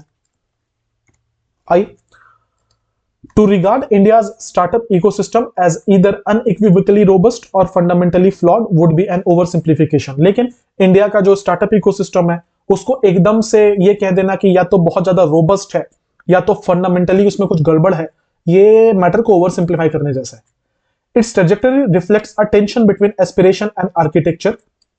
The critical question, therefore, is not whether startups will continue to emerge, they undoubtedly will, but whether the ecosystem can evolve beyond episodic success into a durable engine of inclusive innovation. तो सवाल ये नहीं है कि ये जो startup हैं ये आगे बढ़ेंगे या नहीं बढ़ेंगे, सवाल तो वो तो डेफिनेटली आगे बढ़ेंगे। सवाल ये है कि क्या इनको इवॉल्व ये हो पाएंगे कि ये बीच बीच में मतलब हर 3-4 साल पे एक यूनिकॉर्न कंपनी आ जाए, इससे क्या हम आगे बढ़ पाएंगे, क्या बिजनेसेस लंबे समय तक टिक पाएंगे। Without such evolution entrepreneurial momentum risks becoming cyclical enthusiasm rather than sustain transformation. अगर ऐसा नहीं हुआ तो लंबे समय तक हम कोई बदलाव नहीं देखेंगे, बीच बीच में कभी कभार कुछ बढ़िया हो जाएगा, हम उसको ही सक्सेस मानेंगे और वही मानकर हम खुश रहेंगे। आइए, हमसे पूछा गया था अंडरलाइन सेगमेंट है, क्या है, where growth metrics eclipse substantiative value creation, ये क्या है देख लेते हैं। अंडरलाइन था, यहां पे पूरा सेंटेंस पढ़िए। एसिमेट्री रीइंफोर्स करता है मॉडल ऑफ एंटरप्रेन्योरशिप को। कैसे मॉडल को, जो कि कम ड्रिवन है प्रॉब्लम सॉल्विंग से, इंपेरेटिव्स देन बाय स्पेकुलेटिव स्केलेबिलिटी। जो जरूरत है प्रॉब्लम सॉल्विंग उसके जगह पे ये एक स्केलेबिलिटी के ऊपर ज्यादा फोकस करेगा। कौन से स्केलेबिलिटी के ऊपर, जहां ग्रोथ मैट्रिक्स जो है वो वैल्यू क्रिएशन से ऊपर रहेंगे। हम कितने परसेंट से ग्रो कर रहे हैं वो ज्यादा इंपॉर्टेंट है, हम कितने प्रॉब्लम्स को सॉल्व कर रहे हैं वो इंपॉर्टेंट नहीं है। ये पूरा जो अंडरलाइन पोर्शन है किसके लिए आया है, ये स्केलेबिलिटी को डिफाइन करने के लिए आया है। मैं कह रहा हूं कि ये स्केलेबिलिटी के ऊपर ज्यादा ध्यान देगा। कौन सी स्केलेबिलिटी, जहां पर ग्रोथ मैट्रिक्स इक्लिप्स कर रहा है वैल्यू क्रिएशन को। तो आंसर क्या होना चाहिए, ये नाउन क्लॉज है, नहीं एडजेक्टिव क्लॉज है। हाँ जी, ये ग्रोथ के लिए आया था, स्केलेबिलिटी के लिए आया था। स्केलेबिलिटी तो नाउन है, तो नाउन को क्वालिफाई करने के तो एडजेक्टिव ही आएगा। पार्टिसिपल ये था नहीं, V3 V4 से नहीं स्टार्ट है, एडवर्ब ये था नहीं। आगे बढ़े, क्या सही है। स्टार्टअप फंडिंग इंडिया में इवनली डिस्ट्रीब्यूटेड है, सारे सेक्टर्स को बराबर मिल रहा है ना भाई, कहां सारे सेक्टर्स को बराबर मिल रहा है, वन वाला ऑप्शन काट दो। Replication is sometimes misrepresented as innovation. Replication को कभी कभी इनोवेशन मान लिया जाता है, नकल करके बोलते हैं इनोवेट कर लिया, ठीक है ये तो। Institutional support lakhs continuity. Institutional support में कॉन्टिन्यूटी की कमी होती है, कभी कभार बीच में हेल्प करेंगे, हमेशा हेल्प नहीं करेंगे, बताया तो सही है।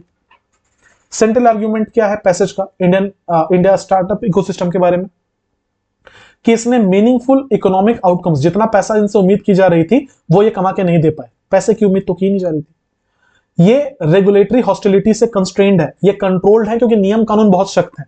हाँ ये एक रीजन है, पर यही रीजन थोड़ी है, सेंट्रल आर्ग्यूमेंट थोड़ी है पैसेज का। Exhibits growth that conceals deeper structural limitation। Central argument पूरे पैसेज में ये था कि ये जो ग्रोथ दिखा रहा है वो गलत ग्रोथ है क्योंकि ये प्रॉब्लम्स को छिपा रहा है। ये तो मैं पहले लाइन में ही पढ़ा था, तो सी नंबर तो ठीक लग रहा है। Prioritises public service innovation over profitability. ये प्रॉब्लम सॉल्विंग के ऊपर ज्यादा, लोगों की सेवा के ऊपर ज्यादा ध्यान देता है, प्रॉफिट पे नहीं। ये तो रिवर्स आर्गुमेंट हो गया।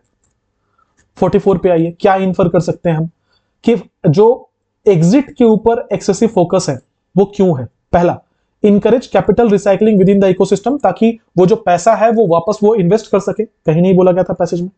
Weakened the culture of long term innovation, उससे क्या होता है कि वो कमजोर हो जाता है, लंबे समय तक इनोवेट करने की जो बात है उसको भी कमजोर कर देता है, ये तो हमने पढ़ा ना। इंक्रीज इन्वेस्टर कॉन्फिडेंस, इससे इन्वेस्टर का कॉन्फिडेंस बढ़ जाता है। Accelerate sectoral diversification, different different sectors में हम डाइवर्सिफाई कर सकते हैं, कहीं नहीं कहा गया था पैसेज में। आंसर क्या है? ऑप्शन नंबर बी 45 हमने बना दिया। ये जो भी वर्ड्स इसमें डिफिकल्ट आए थे उनको अलग से स्लाइड बनाकर लिख दिया गया। राइट, सो हमने इस मॉक टेस्ट में भी 45 क्वेश्चन किए। मैंने कोशिश की है कि मैं जितने ज्यादा वैरायटी ऑफ क्वेश्चंस कवर करवा पाऊं आपको मॉक के थ्रू। बाकी ये कंप्लीटली आपके ऊपर है कि आप कितने अच्छे तरीके से इन क्वेश्चंस को बना सकते हो, एग्जाम के टाइम पे कितना कूल रख सकते हो। अगर इन तरीके के सवाल एग्जाम में आए और अगर आप मेरे रेगुलर स्टूडेंट हो यूट्यूब के या पेड बैच के जहां के भी, तो आपको तकलीफ नहीं होगी अगर आपने ईमानदारी से पढ़ाई की है तो। इससे जहां तक मुझे उम्मीद है लेवल थोड़ा नीचे ही रहेगा। ठीक है, मैं आपको डिफिकल्ट वाले के लिए प्रैक्टिस करा रहा हूं। बीच में बहुत सारे प्रीवियस ईयर क्वेश्चन आएंगे जो मैं जानबूझकर नहीं डालता क्योंकि आपका रटा रटाया है वो सब कुछ। मैं ये कोशिश करता हूं आपको वैरायटी ऑफ क्वेश्चन प्रिपेयर करके भेजूं। Hope for the best, prepare for the worst, यही मानकर चलो। मिलेंगे अगले वीडियो में कुछ और अच्छे कंटेंट के साथ। बहुत बहुत ध्यान रखिए, पढ़ाई करते रहिए। Have a nice day everyone, thank you for being with me.